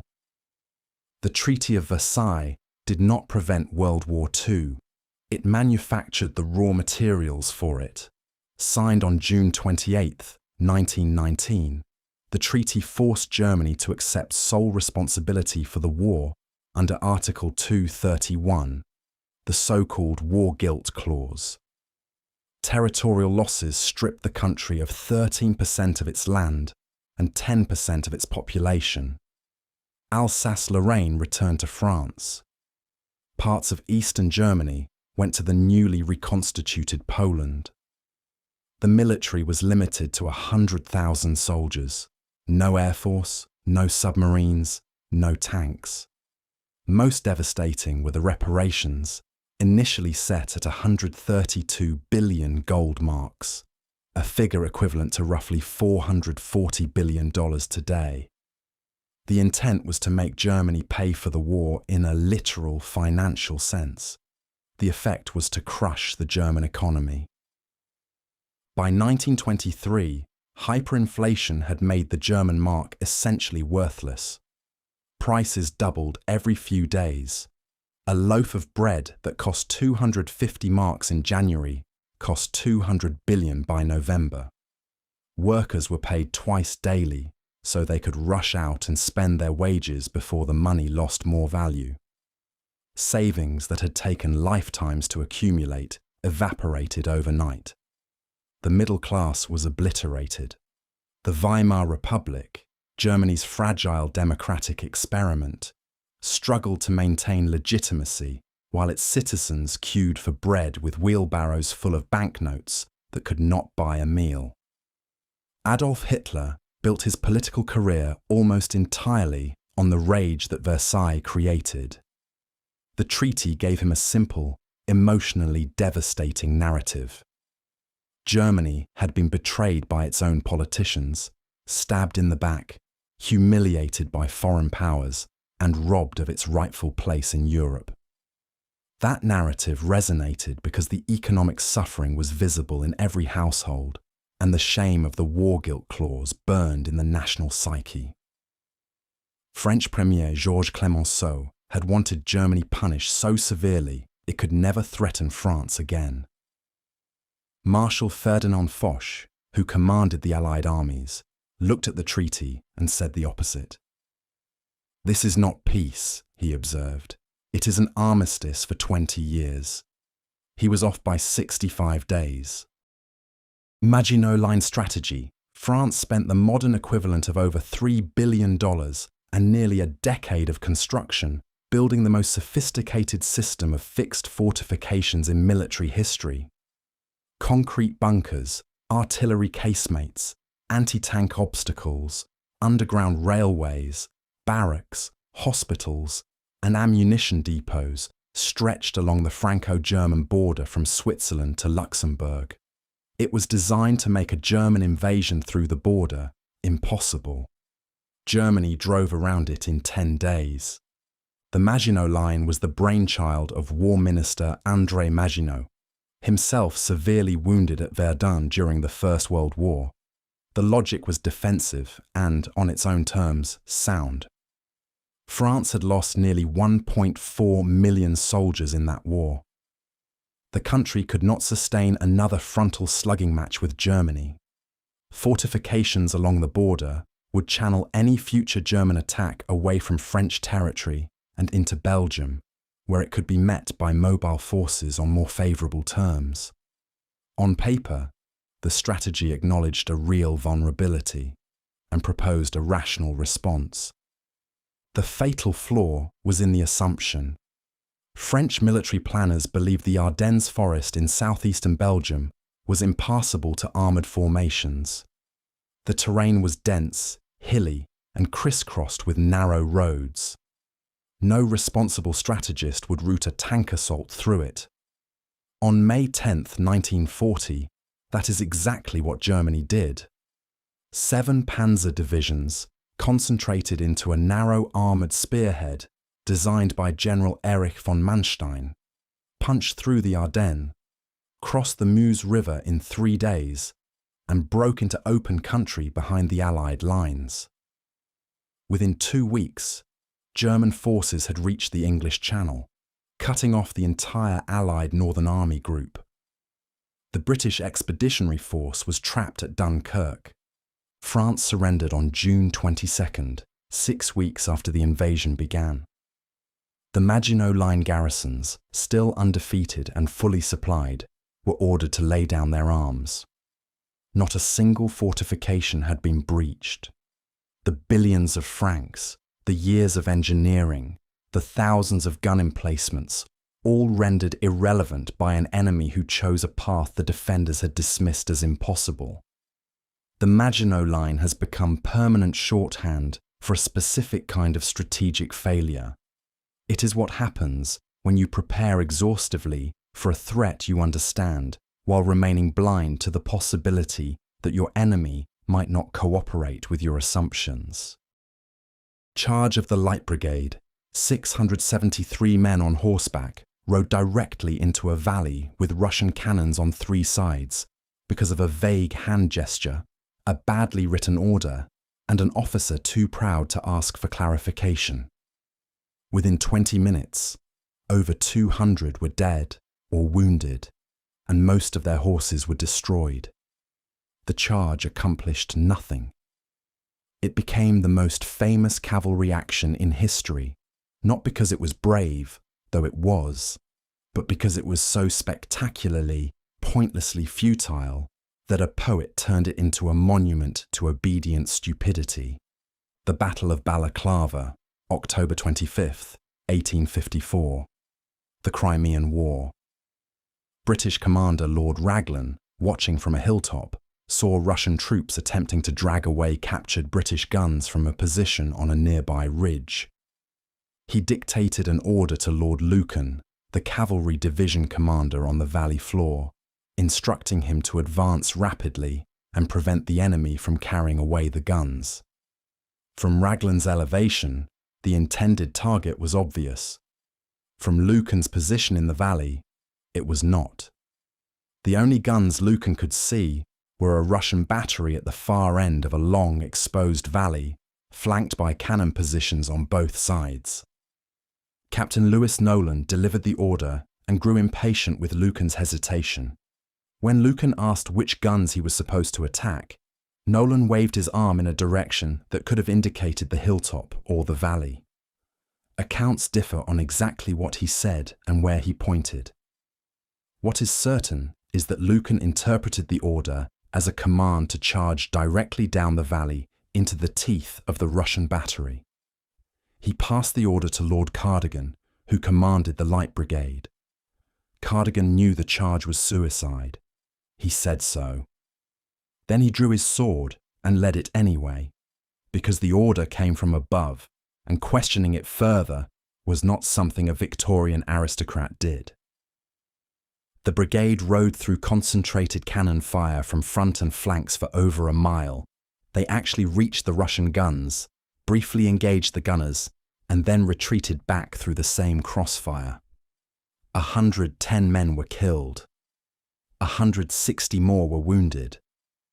375 horses died. French Marshal Pierre Bosquet, watching from a nearby position, said it was magnificent, but it was not war. Tennyson's poem immortalized the 600 as heroes of unquestioning duty. The less romantic reading is that 3 aristocrats with purchase commissions and 0 mutual respect killed 200 men because none of them could bring himself to say, "I do not understand the order. Can you say it again more clearly?" Signing away Manhattan. In 1626, Peter Minuit of the Dutch West India Company reportedly traded 60 guilders worth of goods to the Lenape people for the island of Manhattan. Adjusted for inflation, 60 guilders is roughly $1,000. Manhattan real estate is currently valued at over 1.7 trillion. The gap between those two numbers makes it the most cited bad deal in history, but the story people tell about it is almost entirely wrong. The Lenape did not have the European concept of permanent exclusive land ownership. To them, land was not a commodity to be sold. The transaction, to whatever extent it actually happened as described, was almost certainly understood by the Lenape as a kind of shared use agreement, permission for the Dutch to coexist on the island. They had no framework for the idea that accepting trade goods meant surrendering their homeland forever. Some historians have questioned whether the Lenape group Minuit dealt with even had territorial authority over the full island, suggesting the agreement may have been made with a band that was passing through, or that controlled only a portion of the area. None of these subtleties mattered to the Dutch, who treated the exchange as a completed purchase under European law and began building. Fort Amsterdam went up at the southern tip. Warehouses and houses followed. The settlement of New Amsterdam became a trading hub for furs, timber, and agricultural goods.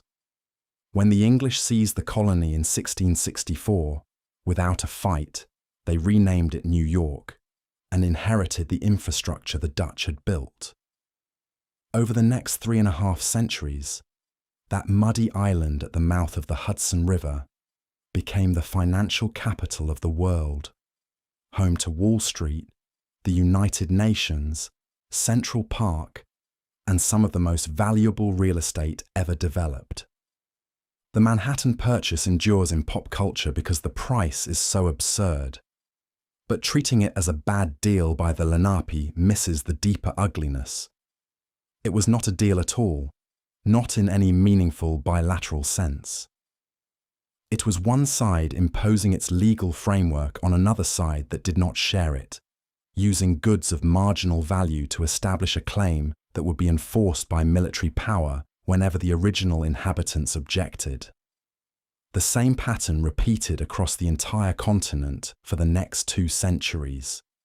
Manhattan is simply the most famous example of a system designed to convert other people's land into your property using the thinnest possible fiction of consent.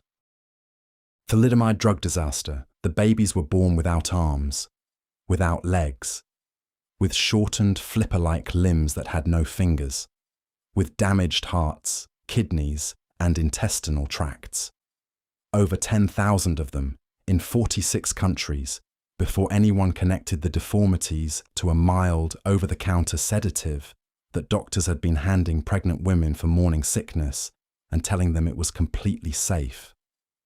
Thalidomide was synthesized by the West German pharmaceutical company Chemie Grunenthal and brought to market in 1957. It was promoted as non-toxic, non-addictive, and ideal for pregnant women experiencing nausea. The marketing was aggressive, and the claims were confident. Animal reproductive testing had been minimal. The drug was never tested on pregnant animals before release.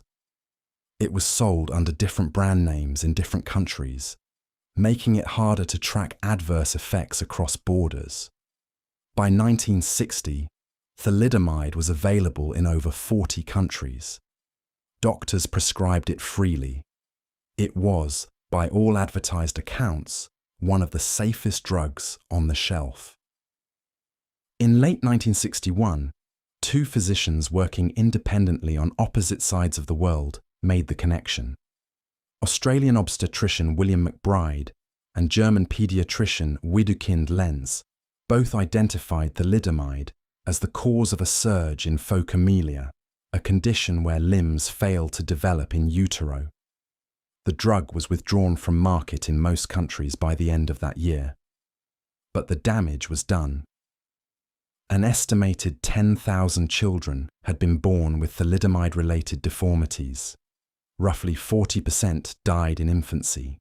Survivors faced lifetimes of physical limitation in an era when disability services ranged from inadequate to cruel. Many were institutionalized. The United States was largely spared, and the reason is one person. Francis Oldham Kelsey, a pharmacologist at the FDA, refused to approve thalidomide for the American market.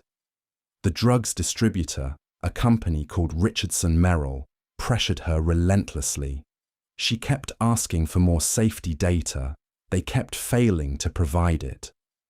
Kelsey delayed approval for over a year, and by the time the disaster became public, her stubbornness had prevented the drug from reaching American pharmacies.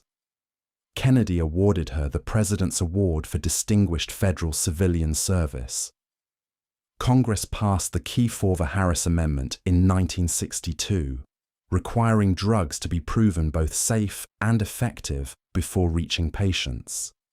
Pharmaceutical regulation worldwide was rewritten because one woman decided that annoying a drug company was less important than protecting pregnant women from a pill that nobody had bothered to properly test.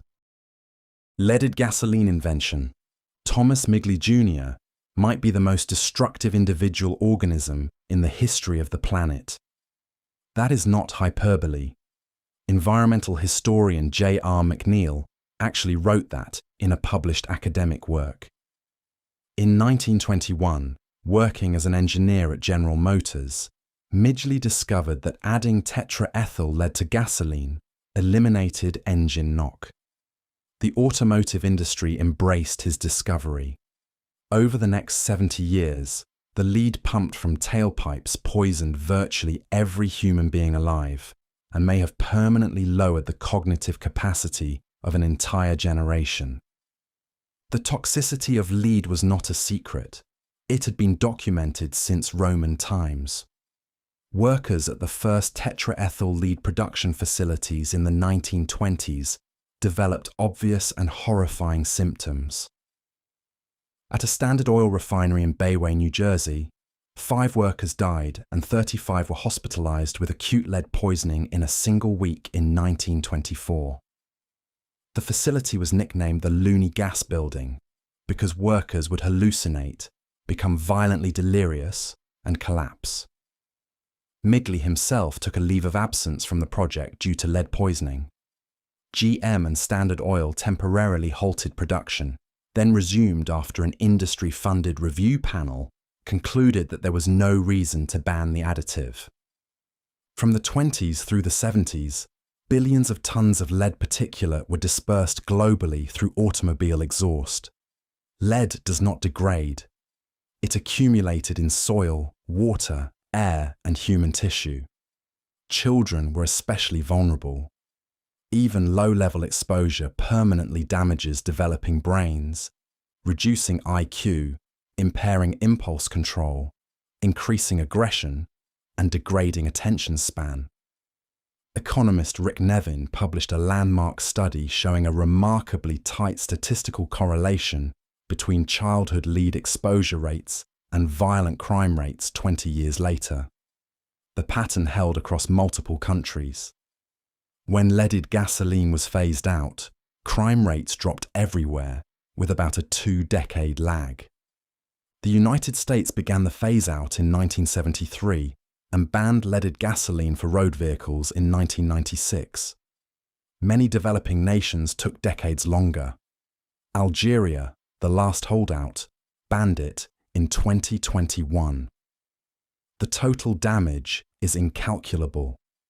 Hundreds of millions of people were exposed to a neurotoxin during their most developmentally critical years. The global average IQ may have been measurably suppressed for half a century. And Migley, the man responsible, also invented chlorofluorocarbons, the chemicals that tore a hole in the ozone layer. One engineer, 2 global environmental catastrophes. He strangled himself accidentally at age 55 with a pulley system he had designed to help him out of bed after contracting polio. Even his death involved an invention that backfired. CFCs destroying the ozone. Thomas Migley again. In 1928, 7 years after putting lead in gasoline, he invented chlorofluorocarbons as a safe replacement for the toxic refrigerants that were leaking from early cooling systems and occasionally killing people. Ammonia and sulfur dioxide were the standard refrigerants of the era, and both were genuinely dangerous in enclosed spaces. Migley's new compounds were stable, non-toxic, non-flammable, and odorless. They seem like one of the great chemical achievements of the 20th century. They also happen to destroy the thin atmospheric layer protecting all life on Earth from ultraviolet radiation. CFCs were adopted rapidly across multiple industries. Refrigerators, air conditioners, aerosol spray cans, and foam insulation all use them. By the 1970s, hundreds of thousands of tons of CFCs were being released into the atmosphere annually. At ground level, they were harmless. But CFCs are extraordinarily stable molecules. They do not break down in the lower atmosphere. Instead, they drift upward into the stratosphere, where intense ultraviolet radiation finally splits them apart, releasing chlorine atoms. Each chlorine atom then destroys ozone molecules through a catalytic chain reaction. A single chlorine atom can eliminate thousands of ozone molecules before it is finally neutralized. In 1974, chemists Mario Molina and Frank Sherwood Rowland published the theoretical prediction that CFCs could deplete stratospheric ozone. The chemical industry responded with denial, lobbying, and funded counter-research, a playbook that would become familiar in subsequent decades.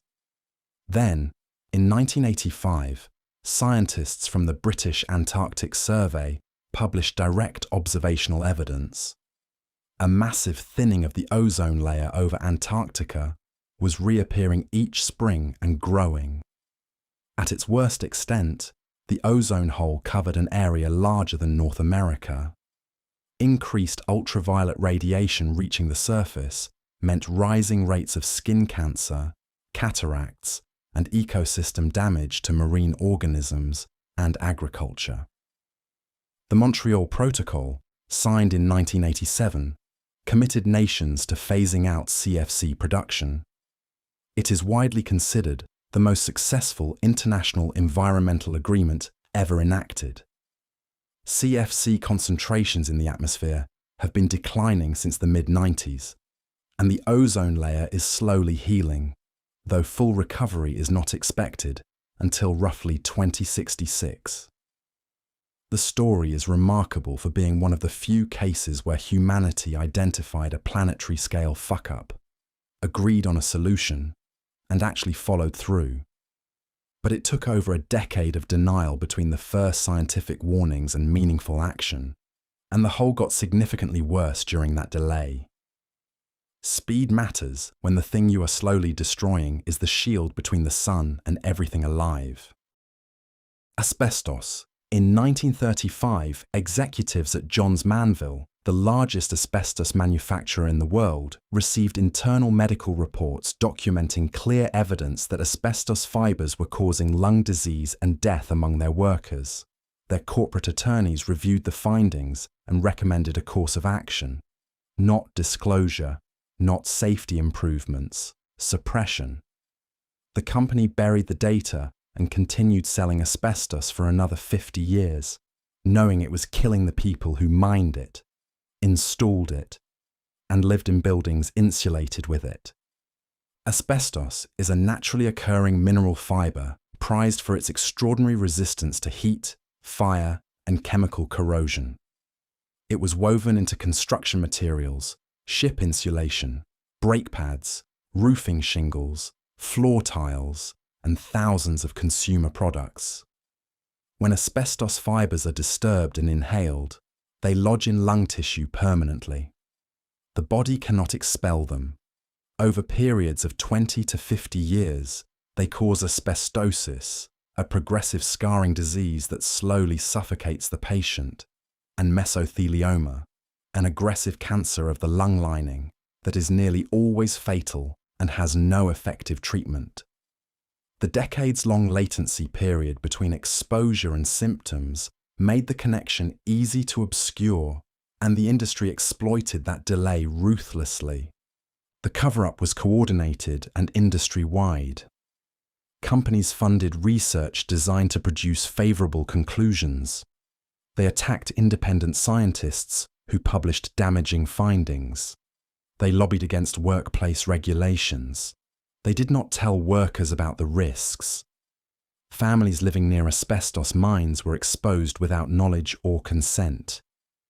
Internal documents from multiple manufacturers, uncovered during litigation, show executives explicitly discussing the dangers of their product and explicitly deciding to conceal those dangers to protect revenue.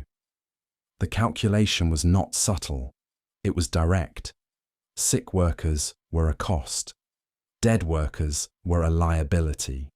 Informed workers were a threat. Asbestos-related diseases currently kill roughly 90,000 people worldwide every year. Over 60 countries have banned the material entirely.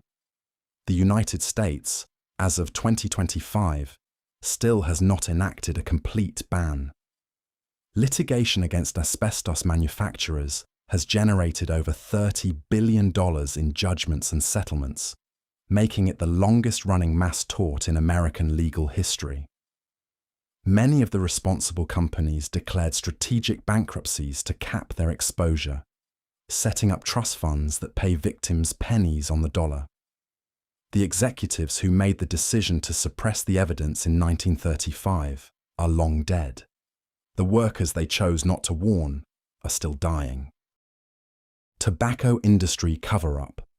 In December 1953, the chief executives of the 6 largest American tobacco companies gathered at the Plaza Hotel in New York City. They had a problem. Accumulating scientific research was linking cigarette smoking to lung cancer, and the findings were getting harder to ignore. The executives did not dispute the science among themselves. They knew. What they decided at that meeting was not to investigate further or to warn consumers.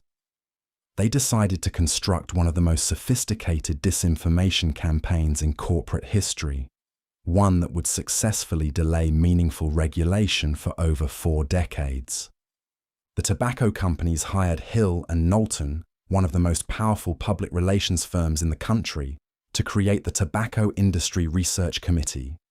Despite its name, the organization's purpose was not research. It was the manufacturing of doubt. The strategy, articulated explicitly in internal documents, was never to prove that cigarettes were safe. That was impossible. Instead, the goal was to keep the scientific question technically open, to fund studies that muddied the waters, to promote fringe findings that contradicted the consensus, and to shift public perception from certainty to confusion. If people believed the science was still debatable, regulation could be delayed indefinitely, and it worked, for decades. On April 14, 1994, the CEOs of 7 major tobacco companies stood before a congressional subcommittee, raised their right hands, and each testified under oath that they believed nicotine was not addictive. Internal company documents, many of which were later obtained through litigation and whistleblowers, proved they knew the opposite. Philip Morris researchers had studied nicotine's addictive properties in detail. R.J. Reynolds' internal memos discuss strategies for manipulating nicotine delivery to keep smokers dependent. Jeffrey Wigand, a former vice president of research at Brown and Williamson, eventually broke his non-disclosure agreement and told the full story to the press and to federal investigators. Smoking kills approximately 8 million people worldwide every year. In the United States alone, tobacco use accounts for over 480,000 deaths annually. The Master Settlement Agreement of 1998 required tobacco companies to pay states over $206 billion across 25 years. The companies remain profitable. The playbook they pioneered, manufacturing doubt, funding sympathetic research, attacking independent science, lobbying against regulation, and publicly professing ignorance they did not possess, was subsequently adopted by the fossil fuel industry on climate change, by opioid manufacturers on addiction, and by any corporation that found it cheaper to dispute science than to change its product. The tobacco industry did not just sell cigarettes. It invented the modern template for profitable denial.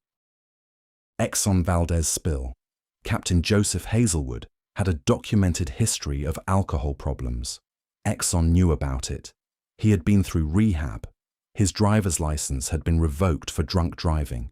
He remained in command of a supertanker carrying 53 million gallons of crude oil through the narrow, reef-studded waters of Prince William Sound, Alaska.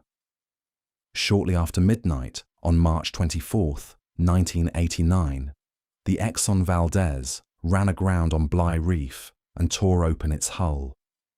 Hazelwood was below deck at the time.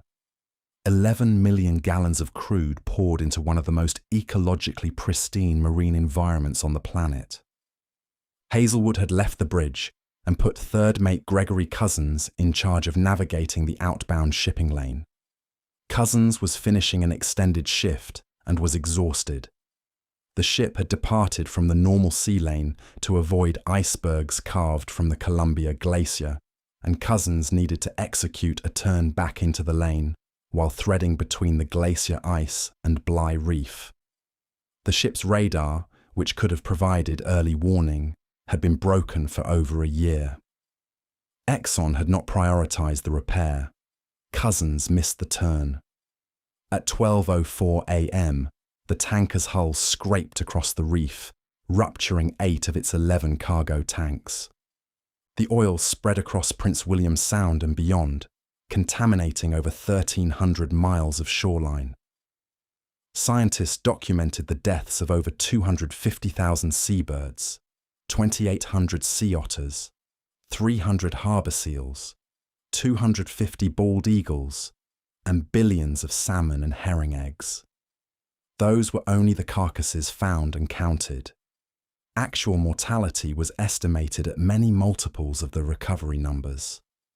The herring population of Prince William Sound, which supported a multi-million-dollar fishing industry, collapsed and has never fully recovered.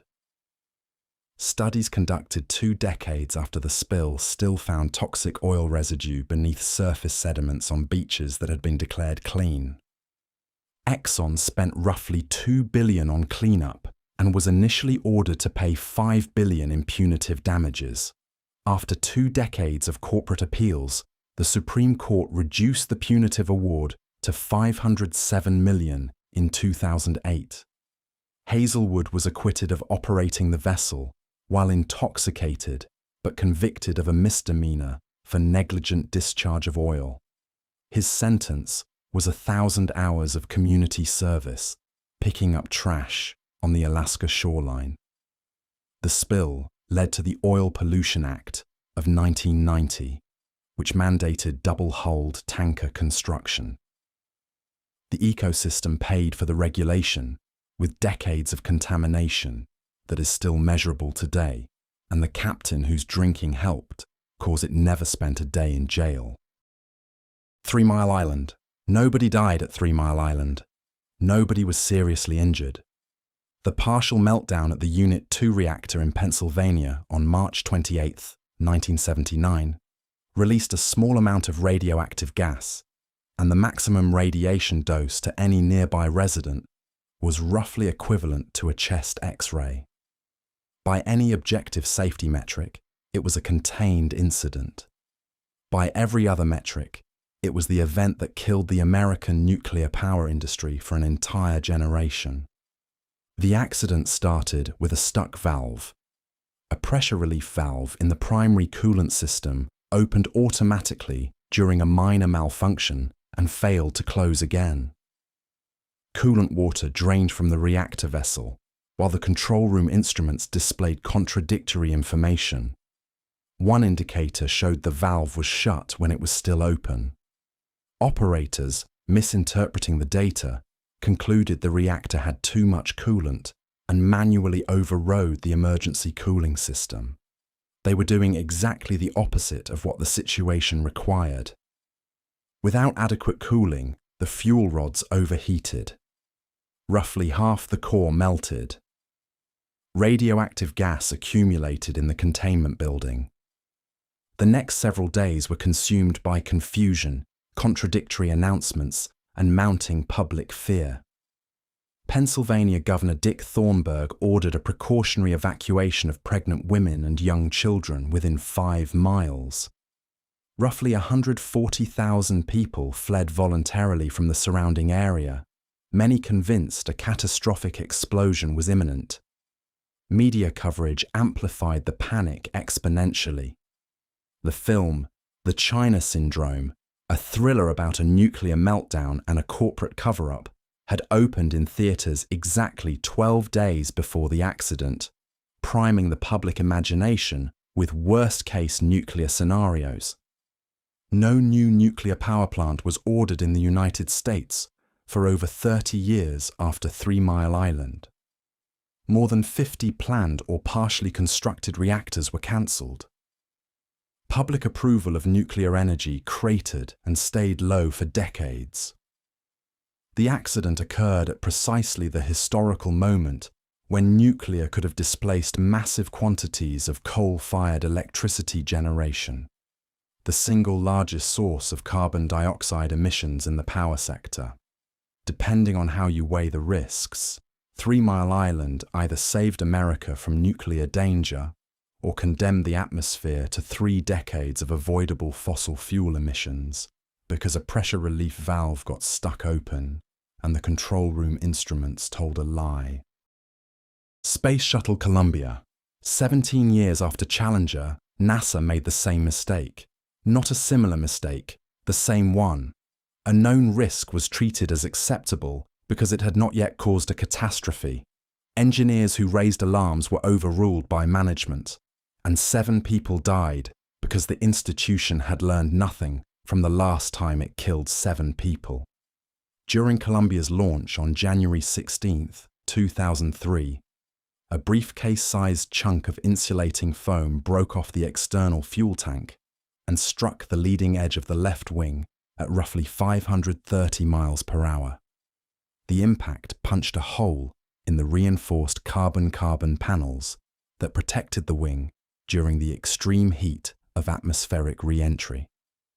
Foam shedding during launch was not new. It had happened on previous missions. NASA engineers from the debris assessment team identified the strike through video review and spent days analyzing the potential damage. They concluded the risk was serious and formally requested that the Department of Defense use spy satellites or ground-based telescopes to photograph the wing in orbit. Their request was denied. Linda Ham, the mission management team chair, classified the foam strike as a maintenance concern rather than a safety issue. The satellite imaging request was killed before it reached decision makers with the authority to authorize it. When the assessment team pushed back, they were told to stop pursuing the issue. Foam strikes had occurred before without fatal consequences, and within NASA's management culture, that pattern of non-failure was interpreted as evidence of safety rather than evidence of compounding risk. The same reasoning, the same institutional reflex that had treated O-ring erosion as acceptable before Challenger. On February 1st, superheated plasma entered the breach in the wing during re-entry and destroyed the internal structure of the orbiter. Columbia broke apart over Texas at an altitude of over 200,000 feet. All 7 crew members were killed. The debris field stretched across 2 states. The Columbia Accident Investigation Board published a report that read, in places, like a copy of the Challenger investigation from 1986. The language about organizational culture, about the suppression of dissent, about the normalization of risk, was almost interchangeable. 14 people were killed by the same institutional failure, separated by 17 years. Because an organization that sends human beings into space on top of controlled explosions chose twice to treat the people closest to the technical problems as obstacles to the schedule. Boeing 737 MAX design, 346 people died in 2 plane crashes 5 months apart, and the root cause of both was a software system that Boeing did not tell pilots existed. The 737 MAX was not a new airplane, it was a patch, an engineering compromise bolted onto a 50-year-old airframe to avoid the cost and delay of designing something from scratch. Boeing chose speed to market over safety, and the FAA let them grade their own homework. Airbus launched the A320neo in 2010, a fuel-efficient narrow-body jet that threatened Boeing's dominance in the most profitable segment of commercial aviation. Boeing needed a competitive response fast. A clean sheet design would take a decade and cost billions. Instead, they opted to modify the existing 737, a design dating to the 1960s, by fitting it with larger, more efficient LEAP 1B engines. The bigger engines could not fit in the original underwing position, so Boeing mounted them further forward and higher on the wing. This altered the aircraft's aerodynamic behavior, causing the nose to pitch up excessively under certain conditions. To compensate, Boeing installed the Maneuvering Characteristics Augmentation System, known as MCAS. This software automatically pushed the nose down when a sensor detected a dangerously high angle of attack. The critical design flaw was that MCAS relied on input from a single sensor with no redundancy. If that sensor fed erroneous data, MCAS would force the nose down repeatedly. Pilots who did not know MCAS existed, because Boeing had deliberately omitted it from training materials and the flight manual, had no effective way to diagnose or override the system in real time. Boeing minimized the significance of MCAS in its communications with the FAA. The FAA, which had increasingly delegated certification authority to Boeing itself, did not independently verify the claims. On October 29, 2018, Lion Air Flight 610 crashed into the Java Sea 13 minutes after takeoff from Jakarta. 189 people died. The flight data recorder showed MCAS had activated repeatedly based on a faulty sensor, pushing the nose down while the pilots fought to climb. On March 10, 2019, Ethiopian Airlines Flight 302 went down 6 minutes after takeoff from Addis Ababa, 157 dead. Same failure pattern, same software, same single point of failure. The 737 MAX was grounded worldwide for nearly 2 years. Boeing paid over $2.5 billion in fines and settlements. Every person on those 2 flights was killed by a decision to ship a known aerodynamic problem with a software band-aid, to hide that band-aid from the people flying the plane, and to let the manufacturer certify its own product. Tacoma Narrows Bridge collapse. From the day it opened, the Tacoma Narrows Bridge moved. The roadway would rise and fall in rolling waves, sometimes undulating several feet, even in moderate winds. Commuters loved it. They called it Galloping Gertie and drove across specifically for the roller coaster sensation. Engineers were less amused. They installed cable stays and hydraulic dampers to reduce the motion. Nothing worked. On November 7, 1940, 4 months and 7 days after opening, a sustained 42-mile-per-hour wind set the bridge into oscillations so violent that the roadway twisted itself apart and collapsed into Puget Sound, while a film camera captured the entire thing. The bridge was the 3rd longest suspension span in the world when it opened on July 1, 1940. Designer Leon Moisseiff had prioritized aesthetic elegance, creating a deck that was extraordinarily narrow and shallow for its length. The roadway was only 39 feet wide and used solid plate girders along the sides instead of open trusses. This made the bridge look graceful and streamlined. It also turned the deck into a sail. Wind hitting the solid girders had nowhere to go except over and around them, creating vortices that fed energy into the structure rather than allowing it to dissipate.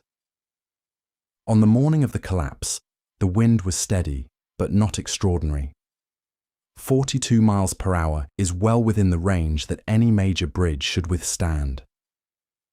But Galloping Gertie had entered a condition called aeroelastic flutter, a self-reinforcing oscillation where the motion of the structure interacts with the wind in a feedback loop that amplifies rather than dampens. The deck began twisting in a corkscrew motion, one edge rising while the opposite edge fell, with the amplitude growing wider on each cycle. By roughly 11 a.m., the twisting exceeded the structural tolerance of the concrete and steel. A 600-foot section of the center span ripped free and dropped into the water. The rest followed within minutes. The only fatality was a cocker spaniel named Tubby, trapped in a car on the bridge. His owner tried to reach him, but the dog, terrified by the motion, bit the man's hand and refused to be pulled out. The newsreel footage of Galloping Gertie's final minutes became the most widely shown engineering failure film in history. It is still used in civil engineering and physics classrooms worldwide. Every suspension bridge designed after 1940 incorporated wind tunnel testing and open truss deck construction, specifically because of what happened at Tacoma Narrows. The lesson cost 4 months of operation, $7 million in 1940 money, and one terrified dog, which makes it one of the cheapest catastrophic engineering lessons in history relative to the amount of knowledge it produced. Titanic's missing binoculars. The key was in David Blair's pocket. He was not on the ship. Blair had been the Titanic's second officer until a last-minute crew shuffle bumped him from the maiden voyage. He packed his bags, walked off the gangway, and forgot to hand over one small brass key. That key opened the crow's nest locker. Inside the locker were the binoculars assigned to the lookouts. Without them, Frederick Fleet and Reginald Lee spent the night of April 14th, 1912, scanning the Atlantic with their naked eyes across water so calm it had no breaking waves to reveal an iceberg's outline. Fleet saw the berg roughly 500 meters ahead. At 22 knots, that gave the bridge less than 40 seconds. He rang the bell 3 times and phoned down. First Officer Murdoch ordered hard starboard. The ship began to turn. It was not enough.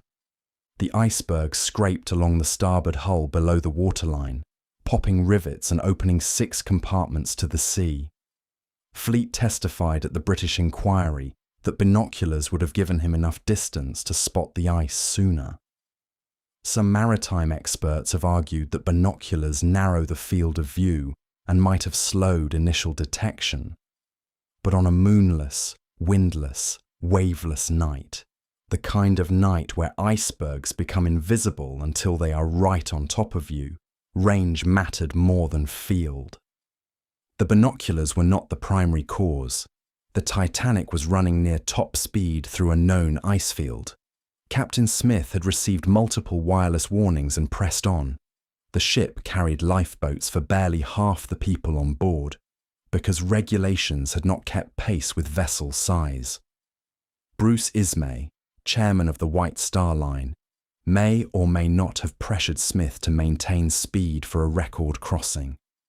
Every one of those failures was systemic and institutional. But the key is what haunts people. One small object, forgotten in one pocket, during one routine personnel change. Blair kept it as a memento after the sinking. It sold at auction in 2007 for £90,000. A souvenir of 1,500 deaths, caused in part by the most mundane possible failure. A man walked off a ship and forgot to empty his jacket. Austrian army-friendly fire. An army of 100,000 men fought a pitched battle, suffered an estimated 10,000 casualties, and never encountered a single enemy soldier. The Battle of Karansebes in 1788 is the most absurd military engagement in recorded history. A catastrophe born from schnapps, a language barrier, and the darkest impulse of panicked men, which is to shoot at anything that moves. The Austrian army was camped near Karansebes in modern Romania, preparing for war against the Ottoman Empire. A scouting party of hussars crossed the Timis River looking for Turks and found instead a group of Romani traders selling alcohol. They bought it. They drank it. When infantry soldiers wandered over and demanded their share, the hussars refused. A brawl erupted. Shots were fired. Then someone screamed the word that changed everything. Terci.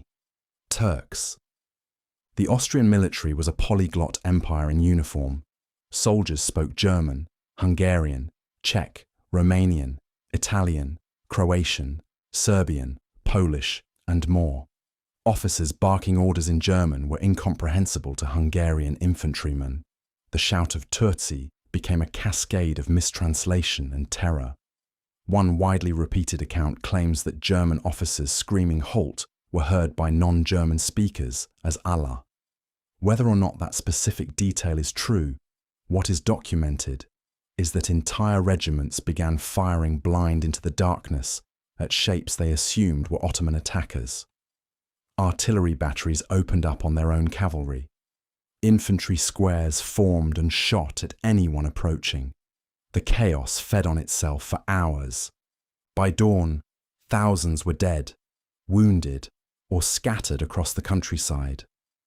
When the actual Ottoman army arrived 2 days later, they found the position abandoned and took the town without resistance.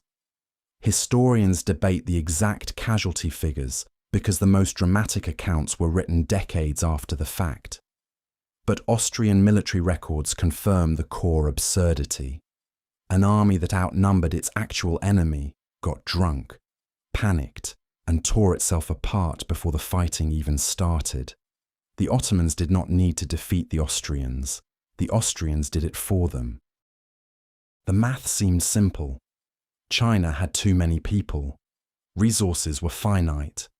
The population had nearly doubled under Mao, from 540 million to over 960 million in less than 3 decades. Famine was recent memory. So in 1979, the government implemented the most extreme population control measure in modern history, restricting most families to a single child. The policy prevented an estimated 400 million births. It also broke the country's demographic future in ways that cannot be repaired. Enforcement was brutal and varied by region. Fines for unauthorized births could equal years of income. Women were subjected to forced sterilizations and forced abortions, sometimes in the final trimester. Local officials faced career consequences if their districts exceeded quotas, creating an incentive structure that rewarded coercion. Families who complied received better housing, education access, and employment priority. Families who did not were stripped of social services.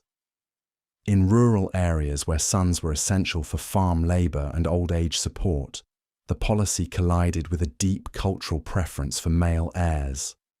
The result was widespread sex-selective abortion, infanticide of baby girls, and abandonment of female newborns. By the early 2000s, China's birth ratio had skewed to roughly 120 boys for every 100 girls. Millions of children born outside the policy were never registered. Called Heihaizi, or black children, they existed without legal identity. No birth certificate, no access to school, healthcare, or formal employment. An entire shadow population, invisible to the state, created by the state's own rules. The psychological toll on a generation raised without siblings in a society that had always centered family life has been studied extensively, but remains difficult to quantify. China abandoned the policy in 2016. Birth rates did not recover. A generation conditioned to small families, facing skyrocketing housing costs and brutal work culture, chose not to have more children even when permitted. China's population peaked in 2022 and is now shrinking. The United Nations projects it could fall below 1 billion by 2100. The workforce is contracting while the elderly population explodes. The one-child policy solved a problem that was already solving itself, because fertility rates were dropping across Asia without coercion, and in doing so, manufactured a demographic time bomb with no known defusal. Mao's Four Pests campaign. Mao Zedong looked at a sparrow eating grain and saw an enemy of the state. In 1958, he ordered the people of China to exterminate every sparrow they could find. Schools closed, factories paused. Hundreds of millions of citizens poured into fields and streets, banging pots, waving flags, shouting, refusing to let sparrows land until the birds dropped dead from exhaustion mid-flight. It worked. The sparrows died. Then the locusts came. And then somewhere between 15 and 55 million people starved to death. The four-pest campaign targeted rats, flies, mosquitoes and sparrows as part of the Great Leap Forward, Mao's catastrophic plan to vault China from agrarian poverty to industrial power in a single generation. Sparrows made the list because they ate grain seeds, which was framed as stealing food from the people. The mobilization was total. In Beijing alone, roughly 3 million citizens participated in a coordinated 3-day extermination drive. Nests were torn from eaves. Eggs were smashed. Children competed for the highest body counts. The Polish embassy in Beijing, which refused to let the crowds onto its grounds, was surrounded by drummers for 2 straight days until the sparrows sheltering in its trees died of exhaustion. What Mao did not know, or did not care to learn, was that sparrows ate far more insects than grain. They were a keystone predator of locusts and other crop-destroying pests. With the sparrow population demolished, locust populations erupted. Swarms descended on fields already weakened by other Great Leap Forward disasters. Backyard steel furnaces had pulled millions of farmers away from planting and harvesting. Collectivized farming had destroyed generations of local agricultural knowledge. The insect plague was the final blow to a food system already on its knees. The Great Chinese Famine lasted from 1959 to 1961. Conservative estimates put the death toll at 15 million.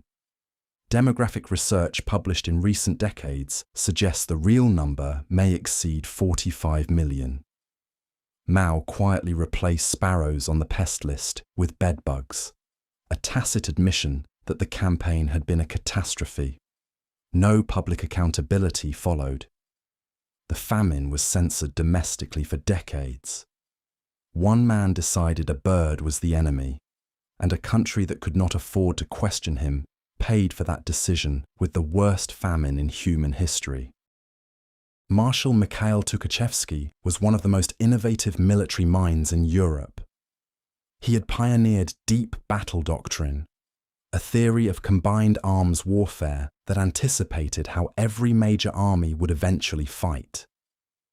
He was 44 years old when Stalin had him arrested, tortured into a false confession, and shot. His blood was literally found on the confession document. Tukhachevsky was the most prominent name in a purge that gutted the Soviet military so thoroughly that when Germany invaded 3 years later, the Red Army was led by men whose primary qualification was that they had survived by never saying anything original. Between 1937 and 1938, Stalin executed or imprisoned roughly 35,000 officers, 3 of 5 marshals, 13 of 15 army commanders, 50 of 57 corps commanders, 154 of 186 division commanders. The numbers are so extreme they read as typos. They are not. Stalin's paranoia, sharpened by the assassination of Leningrad Party chief Sergei Kirov in 1934, drove cascading waves of arrests where each tortured confession produced new names, and each new name produced new arrests. Officers denounced colleagues to save themselves. Some denounced colleagues because they wanted their posts. The machinery of terror was self-perpetuating. The survivors learned exactly one lesson: do not think, do not innovate, do not take initiative. Follow orders from Moscow, no matter how detached those orders are from reality on the ground. Report only success. An officer who retreated without permission, even to save his unit from encirclement, risked execution. An officer who reported bad news risked being labelled a defeatist, which was a death sentence. The Soviet military became an institution where the safest career move was rigid, unquestioning obedience which is the precise opposite of what wins wars. On June 22, 1941, Germany invaded with 3 million men along an 1,800-mile front. In the first 6 months, the Red Army lost over 4 million soldiers killed, wounded, or captured. Entire army groups were encircled because commanders waited for permission from Moscow to retreat while the Germans closed the ring. Stalin himself appears to have suffered a psychological collapse in the opening days.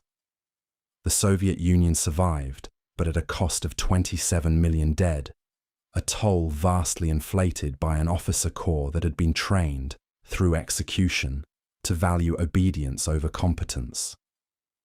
Stalin destroyed his army's brain to protect himself from imaginary conspirators, then discovered what a brainless army looks like when the real enemy arrives. Burning the Library of Alexandria. We will never know what we lost. That is the thing about the Library of Alexandria that makes it different from every other disaster on this list. When a ship sinks, you can count the dead. When a company fails, you can tally the money. But when the ancient world's greatest collection of knowledge was destroyed, the loss became invisible, because the things that vanished were things no one alive would ever know existed. The library was established in the 3rd century BCE under the Ptolemaic rulers of Egypt. At its height, it may have held anywhere from 40,000 to 400,000 scrolls. The range is that wide because we are estimating the size of a collection using sources that survived its destruction. What we do know is that scholars travelled from across the Mediterranean to work there. Euclid wrote his Elements in Alexandria. Eratosthenes calculated the circumference of the earth there and got it right to within a few percent, over 1,700 years before Columbus sailed. Archimedes studied there. It was not a library in the way we think of one, a quiet building where people borrow books. It was a research institution funded by the state, staffed with scholars, copyists, and translators, the closest ancient equivalent to a modern university. The destruction was not one dramatic fire. That is the myth. The reality was slower and uglier. Caesar's troops accidentally burned a warehouse of scrolls during the siege of Alexandria in 48 BCE. Christian mobs destroyed the affiliated Serapeum Temple in 391 CE on orders from Bishop Theophilus, who viewed pagan texts as threats to the faith.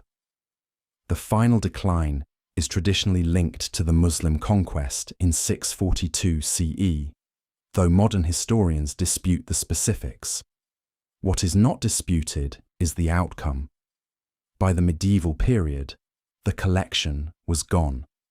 Centuries of war, religious purges, budget cuts, and institutional neglect had bled it dry, scroll by scroll. Here is what that cost. Mathematical proofs that took European scholars 1,000 years to rediscover may have already been sitting on those shelves. Medical texts from Greek and Egyptian physicians, gone. Plays by Sophocles and Euripides that ancient commentators quote from, but that no longer exist in any form. Entire scientific traditions we cannot reconstruct because we do not even know what questions they were asking. Every generation since has built on incomplete foundations, solving problems that may have already been solved, reinventing knowledge that was once written down and protected, and then allowed to disappear because the people in charge decided it was not worth defending. Britain losing the colonies.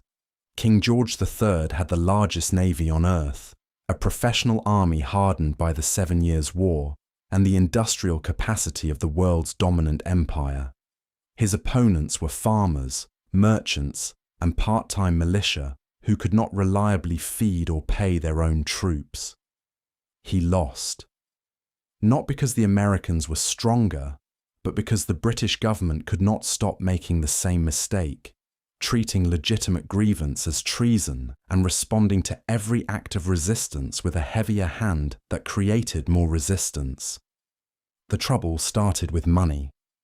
The 7 Years' War had doubled Britain's national debt. Parliament decided the American colonies should contribute to the cost of their own defence and began imposing taxes. The Stamp Act of 1765, the Townshend Acts of 1767, the Tea Act of 1773. None of these were ruinous. American colonists paid a fraction of the tax burden borne by British citizens at home. The amounts were almost trivial. The principle was not. The colonists had no representation in Parliament. They had no vote on the policies being imposed on them. And they had a century and a half of self-governing tradition that made external control feel like an invasion. Benjamin Franklin spent years in London as the colony's unofficial ambassador, offering compromise after compromise. Each time, Parliament chose punishment over negotiation. After the Boston Tea Party in December 1773, the response was the Coercive Acts, which the colonists called the Intolerable Acts. Massachusetts lost its self-governance. Boston's harbour was closed. British soldiers were quartered in civilian homes. The intent was to isolate Massachusetts and terrify the other 12 colonies into obedience. The effect was the opposite. Moderates who had opposed independence now saw the Crown as a threat to every colony's autonomy. The Continental Congress formed. Militias organised. By the time shots were fired at Lexington in April 1775, Britain had unified its opposition through its own brutality. The war lasted 8 years. France, Spain, and the Dutch Republic all joined against Britain. The Treaty of Paris in 1783 cost Britain not just the 13 colonies, but the entire territory east of the Mississippi. The nation that emerged from that loss would become the wealthiest and most powerful country in human history, a superpower that Britain manufactured through sheer political arrogance. The empire was so accustomed to obedience that it interpreted every request for negotiation as defiance, and met every act of defiance with escalation until it had escalated its way out of a continent. Xerox giving away the GUI, Steve Jobs walked into the Xerox Palo Alto Research Center in December 1979 and saw the future of computing sitting on a desk. A machine with a graphical desktop, overlapping windows, icons you could click, menus that drop down, and a small device called a mouse that let you point at things on screen. He later said it was the most important thing he had ever seen. Xerox had built the modern computer. Then Xerox did almost nothing with it. PARC was arguably the most productive research lab of the 20th century. Founded in 1970, it attracted elite computer scientists who invented not just the GUI, but also Ethernet networking, laser printing, object-oriented programming, and the what you see is what you get text editor. The Xerox Alto, built in 1973, was a fully functional personal computer with capabilities that would not appear in commercial products for another decade. Researchers at PARC knew what they had. They wrote memos. They gave demonstrations. They begged management to commercialize the technology. Xerox Corporate, 3,000 miles away in Connecticut, was a copier company run by copier executives who measured success in pages printed per minute. Personal computers did not fit their business model, so personal computers were treated as expensive curiosities. The visit that changed everything was arranged because Xerox had invested $1 million in Apple's pre-IPO stock. In exchange, Apple got a tour of PARC. Jobs brought his engineers. When they saw the Alto's interface, the room went quiet. Apple took the core concepts home, refined them heavily, added their own innovations, and built the Lisa and then the Macintosh. Microsoft saw the Macintosh and built Windows. Within a decade, graphical interfaces were standard on every personal computer sold. The entire paradigm, billions of devices, the way every human being now interacts with a computer, descended from what Xerox invented and then gave away for $1 million in stock. Xerox did try to ship its own version. The Xerox Star launched in 1981 at over $16,000 per unit, marketed exclusively to corporate offices. It sold about 25,000 units total. Xerox's Apple investment returned roughly $17 million when the company went public. A fine return, but pocket change next to the value of the ideas that walked out the door. The people at Park built the future. The people running Xerox could not see past the copier. It remains the single greatest failure of corporate imagination in the history of technology. AOL-Time Warner merger, $200 billion. That is roughly how much shareholder value the AOL-Time Warner merger destroyed. Not lost temporarily during a downturn. Destroyed. Evaporated. Written off.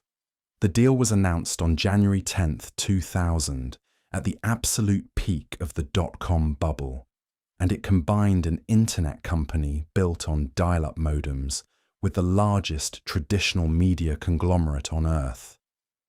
It was the biggest corporate merger in history. It was also the worst. The pitch was seductive. AOL had 30 million subscribers, a dominant internet brand, and a market cap that had ballooned past $200 billion on pure 90s euphoria. Time Warner owned CNN, HBO, Warner Brothers, Time Magazine, and the second largest cable network in America. Merge them, and you get the future. Internet distribution married to world-class content. Steve Case, AOL's chief executive officer, and Gerald Levin, Time Warner's chief executive officer, told Wall Street this was the deal that would define the digital age. Wall Street applauded. The boards approved. Nobody asked the obvious question. What happens when the bubble pops and AOL's stock price, which is the currency paying for this merger, turns out to be a fiction? The bubble popped 3 months after the deal was announced, before the merger even closed. By the time it formally completed in January 2001, AOL's business was already cratering. Broadband was replacing dial-up. AOL's subscribers were leaving. The two corporate cultures collided like tectonic plates. Time Warner veterans, people who had built HBO and CNN from scratch, despised being told what to do by AOL executives they viewed as overpaid internet tourists. Technology integration failed. Advertisers fled. Internal warfare consumed more executive energy than any external competition. In 2002, the combined company posted a loss of $98.7 billion, the largest annual corporate loss in American history. Nearly $100 billion in goodwill was written off. Levin resigned. Case was forced out as chairman. Ted Turner, Time Warner's largest individual shareholder, lost over $8 billion personally and compared the experience to being in the army in World War II. In 2009, Time Warner formally spun off AOL, ending the merger entirely. The whole catastrophe had been built on a simple delusion, that a company's stock price equaled its actual value. AOL used imaginary money to buy a real company, and when the imaginary money disappeared, all that was left was the wreckage. Quibi streaming launch, $1.75 billion. Funding from every major Hollywood studio, Goldman Sachs, JP Morgan, and a roster of investors who collectively decided that what the world desperately needed was a streaming service that only worked on phones and only showed videos under 10 minutes long. Quibi launched on April 6, 2020, and shut down on December 1, 2020. 239 days. That might be the fastest burn rate of venture capital in entertainment history. Jeffrey Katzenberg was the architect, former chairman of Walt Disney Studios, co-founder of DreamWorks, a man who had greenlit The Lion King and Shrek. He believed there was an untapped market for what he called quick bites, premium short-form content designed for the gaps in your day. Commutes, lunch breaks, waiting rooms. He recruited Meg Whitman, former chief executive officer of eBay and Hewlett-Packard, as his operational partner. They signed Steven Spielberg, Guillermo del Toro, Idris Elba, Chrissy Teigen, and dozens more. The talent list was absurd. The content budgets were feature film scale, compressed into 7-minute episodes. The pandemic was bad luck. COVID shut down the world 2 weeks before launch, erasing every commute and waiting room Katzenberg had been counting on. But blaming COVID is too generous. The structural problems were fatal regardless of timing. Quibi could not cast to a television. In 2020, when every competing service made casting effortless, Quibi insisted you watch on your phone. The app blocked screenshots, which meant nothing on the platform could go viral, which meant the shows had zero cultural presence. No one talked about Quibi because no one could share Quibi. And the core proposition was bankrupt from day one. YouTube was free. TikTok was free and addictive. Quibi was asking people to pay $8 a month for short videos that were more polished than TikTok but less interesting. By summer, the app had fewer than 72,000 daily active users. Katzenberg reportedly called every contact in Hollywood looking for a buyer. In October, the company announced it was shutting down. Roku bought the content library for what was rumored to be less than $100 million. Katzenberg took public responsibility. Quibi is a case study in what happens when industry veterans mistake their own enthusiasm for market demand. Nobody asked consumers whether they wanted this, or rather, consumers answered clearly with YouTube and TikTok, and Katzenberg decided they were wrong. Google plus social network. Google had the best engineers on the planet, unlimited money, and the most visited website in the world. They looked at Facebook and said, "We can do that better." So they spent over $500 million building Google Plus, then forced it down the throats of every YouTube commenter, Gmail user, and Android owner on Earth. 7 years later, they quietly killed it, having proven that you cannot engineer your way into a party no one wants to attend. The launch in June 2011 actually went well. Tech reviewers loved Circles, a feature that let you sort contacts into groups and share selectively. 10 million sign-ups in 2 weeks. 90 million within months. The numbers looked great in a slide deck. The reality was a ghost town. People created accounts, looked around, saw none of their friends, and never came back. A social network is not a product. It is a behavior. And the behavior was already happening on Facebook, where your college roommate, your cousin, and your co-worker's dog all had profiles. No feature set, no matter how elegant, could overcome the fact that the people you wanted to talk to were somewhere else. Google's response to this problem was coercion. They made a Google Plus account mandatory for commenting on YouTube, a platform with 2 billion users who had never asked for this. They stuffed Plus integration into search results, Gmail, and Android setup. The strategy backfired catastrophically. YouTube's comment sections, already the internet's darkest corner, devolved into open revolt. Users did not feel invited to a new platform. They felt bullied into one. The resentment was loud and sustained.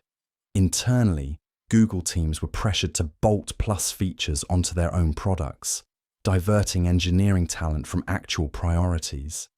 The project became a company-wide tax that produced no company-wide benefit. In 2018, the Wall Street Journal reported that a security bug had exposed the personal data of up to 500,000 Google+ users, and that Google had known for months and chosen not to disclose it. The company announced the consumer version would shut down. It closed in April 2019. Google+ is proof that market dominance in one category buys you exactly nothing in another.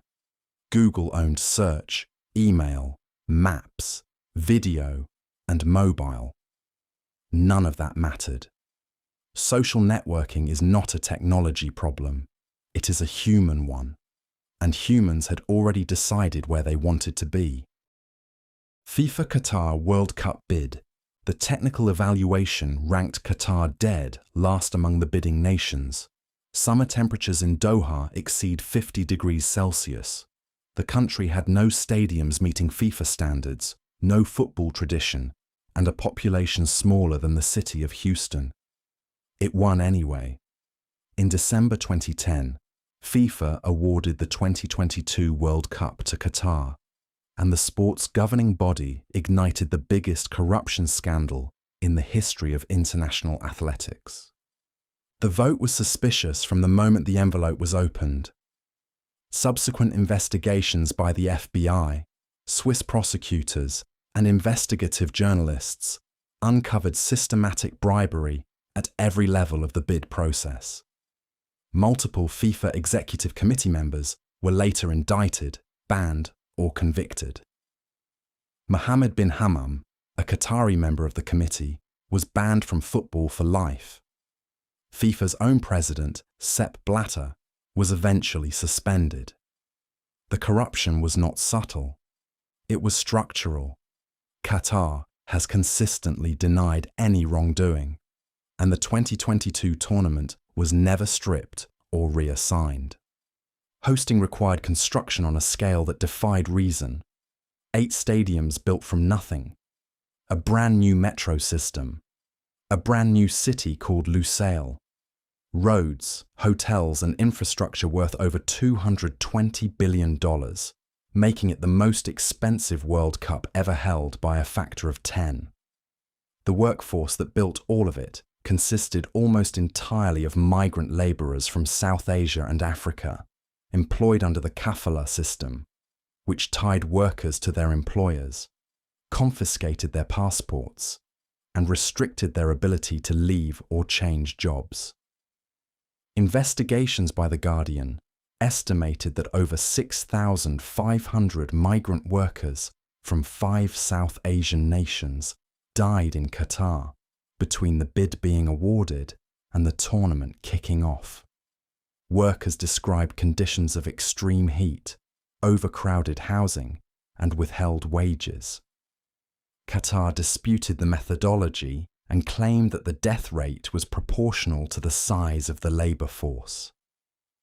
The tournament was moved to November and December, the first Winter World Cup in history, ripping apart the schedules of every European league. On the field, the football delivered.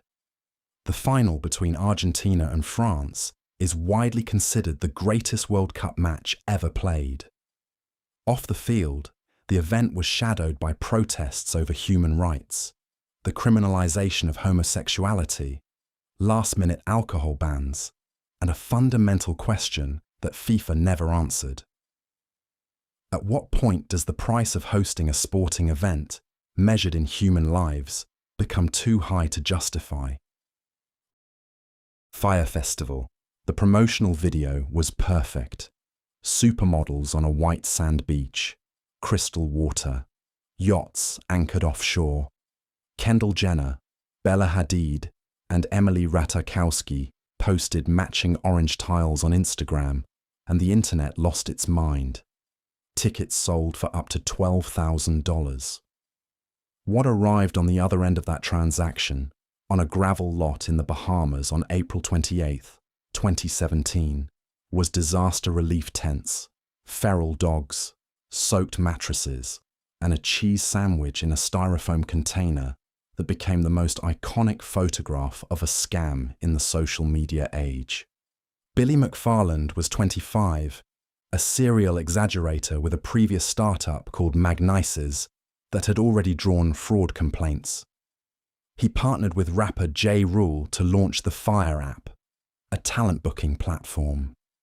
The festival was supposed to be the marketing stunt that made the app famous. The original site was Norman's Cay in the Exuma chain, a private island with a history connected to the Pablo Escobar drug trade. When the island's owner pulled out, McFarland moved the event to a gravel lot adjacent to a sandals resort on Great Exuma. He did not tell the ticket holders. Nothing was ready. No stage capable of hosting major acts existed on site. The luxury villas shown in marketing materials did not exist. Performers cancelled when they realized the logistics were a fantasy. The gourmet catering amounted to bread, cheese, and salad. When charter flights landed and attendees stepped off expecting paradise, they found luggage dumped from shipping containers into a dark field. Fights broke out over tents. There was no running water. Medical resources were negligible. The Bahamian government had to step in and organize an emergency evacuation. Hundreds of people were stranded overnight on an island with no functional infrastructure. McFarland was arrested, charged with wire fraud, and sentenced to 6 years in federal prison for defrauding investors of over $26 million. Ja Rule faced civil suits but avoided criminal charges. Local Bahamian workers who built the site went unpaid for months until a GoFundMe campaign raised partial compensation. 2 competing documentaries dropped in 2019, each more damning than the other. Fyre Festival became shorthand for the gap between what influencer marketing promises and what reality delivers. McFarland sold a fantasy optimized for Instagram. The only problem was that the people who bought it eventually had to show up in person. Mt. Gox Bitcoin Hack. The name stood for Magic, the Gathering Online Exchange. That is not a joke. The platform that would go on to handle over 70% of all Bitcoin transactions on Earth was originally built to trade fantasy game cards. When it collapsed in February 2014, approximately 850,000 Bitcoin vanished, worth $450 million at the time. At Bitcoin's later all-time high, those coins would have been valued at over $50 billion. The largest cryptocurrency theft in history happened at a company that started as a hobby and never really stopped being one. Jed McCaleb built the site in 2010 and sold it the following year to Marc Carpeles, a French programmer living in Tokyo. Carpeles was, by most accounts, technically capable, but operationally unprepared for what Mt. Gox became. As Bitcoin surged from obscurity to front-page news, the exchange grew from handling a few hundred transactions a day to processing the vast majority of global Bitcoin volume. The infrastructure did not scale. The codebase was a patchwork of shortcuts. There was no proper version control, no serious security audit, no separation of duties. Carpeles was chief executive officer, lead developer, and systems administrator of what was effectively a multi-billion-dollar financial institution running on the organizational structure of a one-person blog. The theft was not a single dramatic break-in. It was a slow bleed.